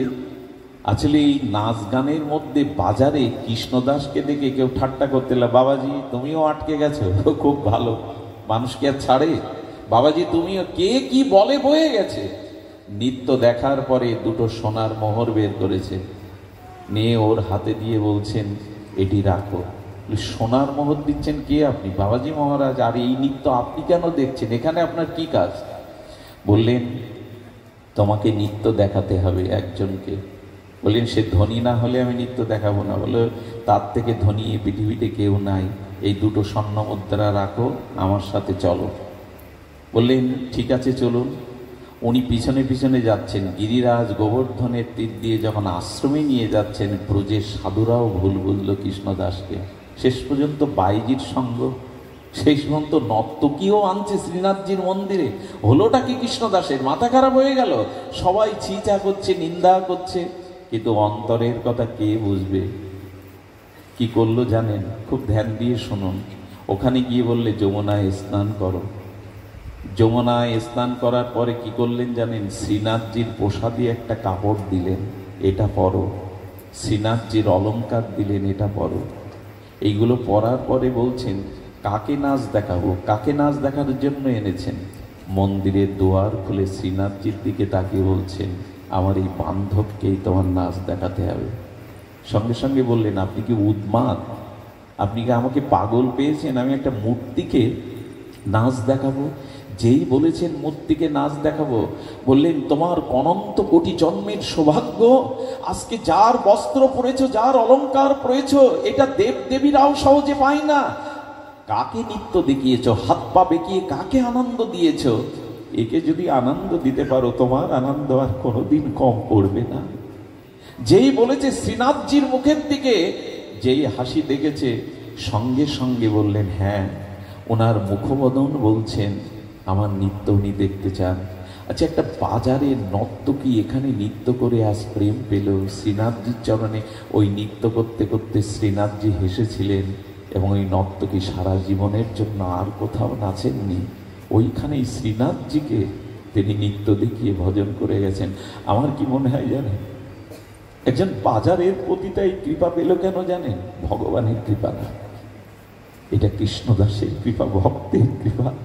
কোনো ভক্ত যদি কারো প্রতি কৃপা করে দেয়, ভগবান তাকে স্বীকার করে নিতে বাধ্য হয়। কোন ভক্ত যদি কারো প্রতি কৃপা করে, সাধু কৃপা এই জন্যই। কৃষ্ণদাস এই বাজারের নর্তকীকেও দেখে মনে হয়েছে, এই নাচ যদি আমি আমার শ্রীনাথজিকে দেখাতে পারতাম। এই যে কৃপা হলো নর্তকীর ওপরে, এই কৃপাতেই শ্রীনাথজি তাকে গ্রহণ করে নিলেন। এই জন্য প্রার্থনা করবেন, প্রভু তোমার কৃপা পায় আর না পায়, তোমার ভক্তের কৃপা যেন পায়। এ চলার পথে কোন শুদ্ধ সাধুগুরু বৈষ্ণবের কৃপা যেন পাই। তোমার কৃপা আমি না পাই ক্ষতি নেই, তোমার ভক্ত কৃপা পেলেই তুমি আমাকে গ্রহণ করবে। ভক্ত কৃপা যদি হয় তবেই ভগবান তাকে গ্রহণ করবে। কৃষ্ণদাস চরিত্রে এই নর্তকীয় কৃপা পেয়ে গেল। তা আপনাদের কাছে অনুরোধ করছি,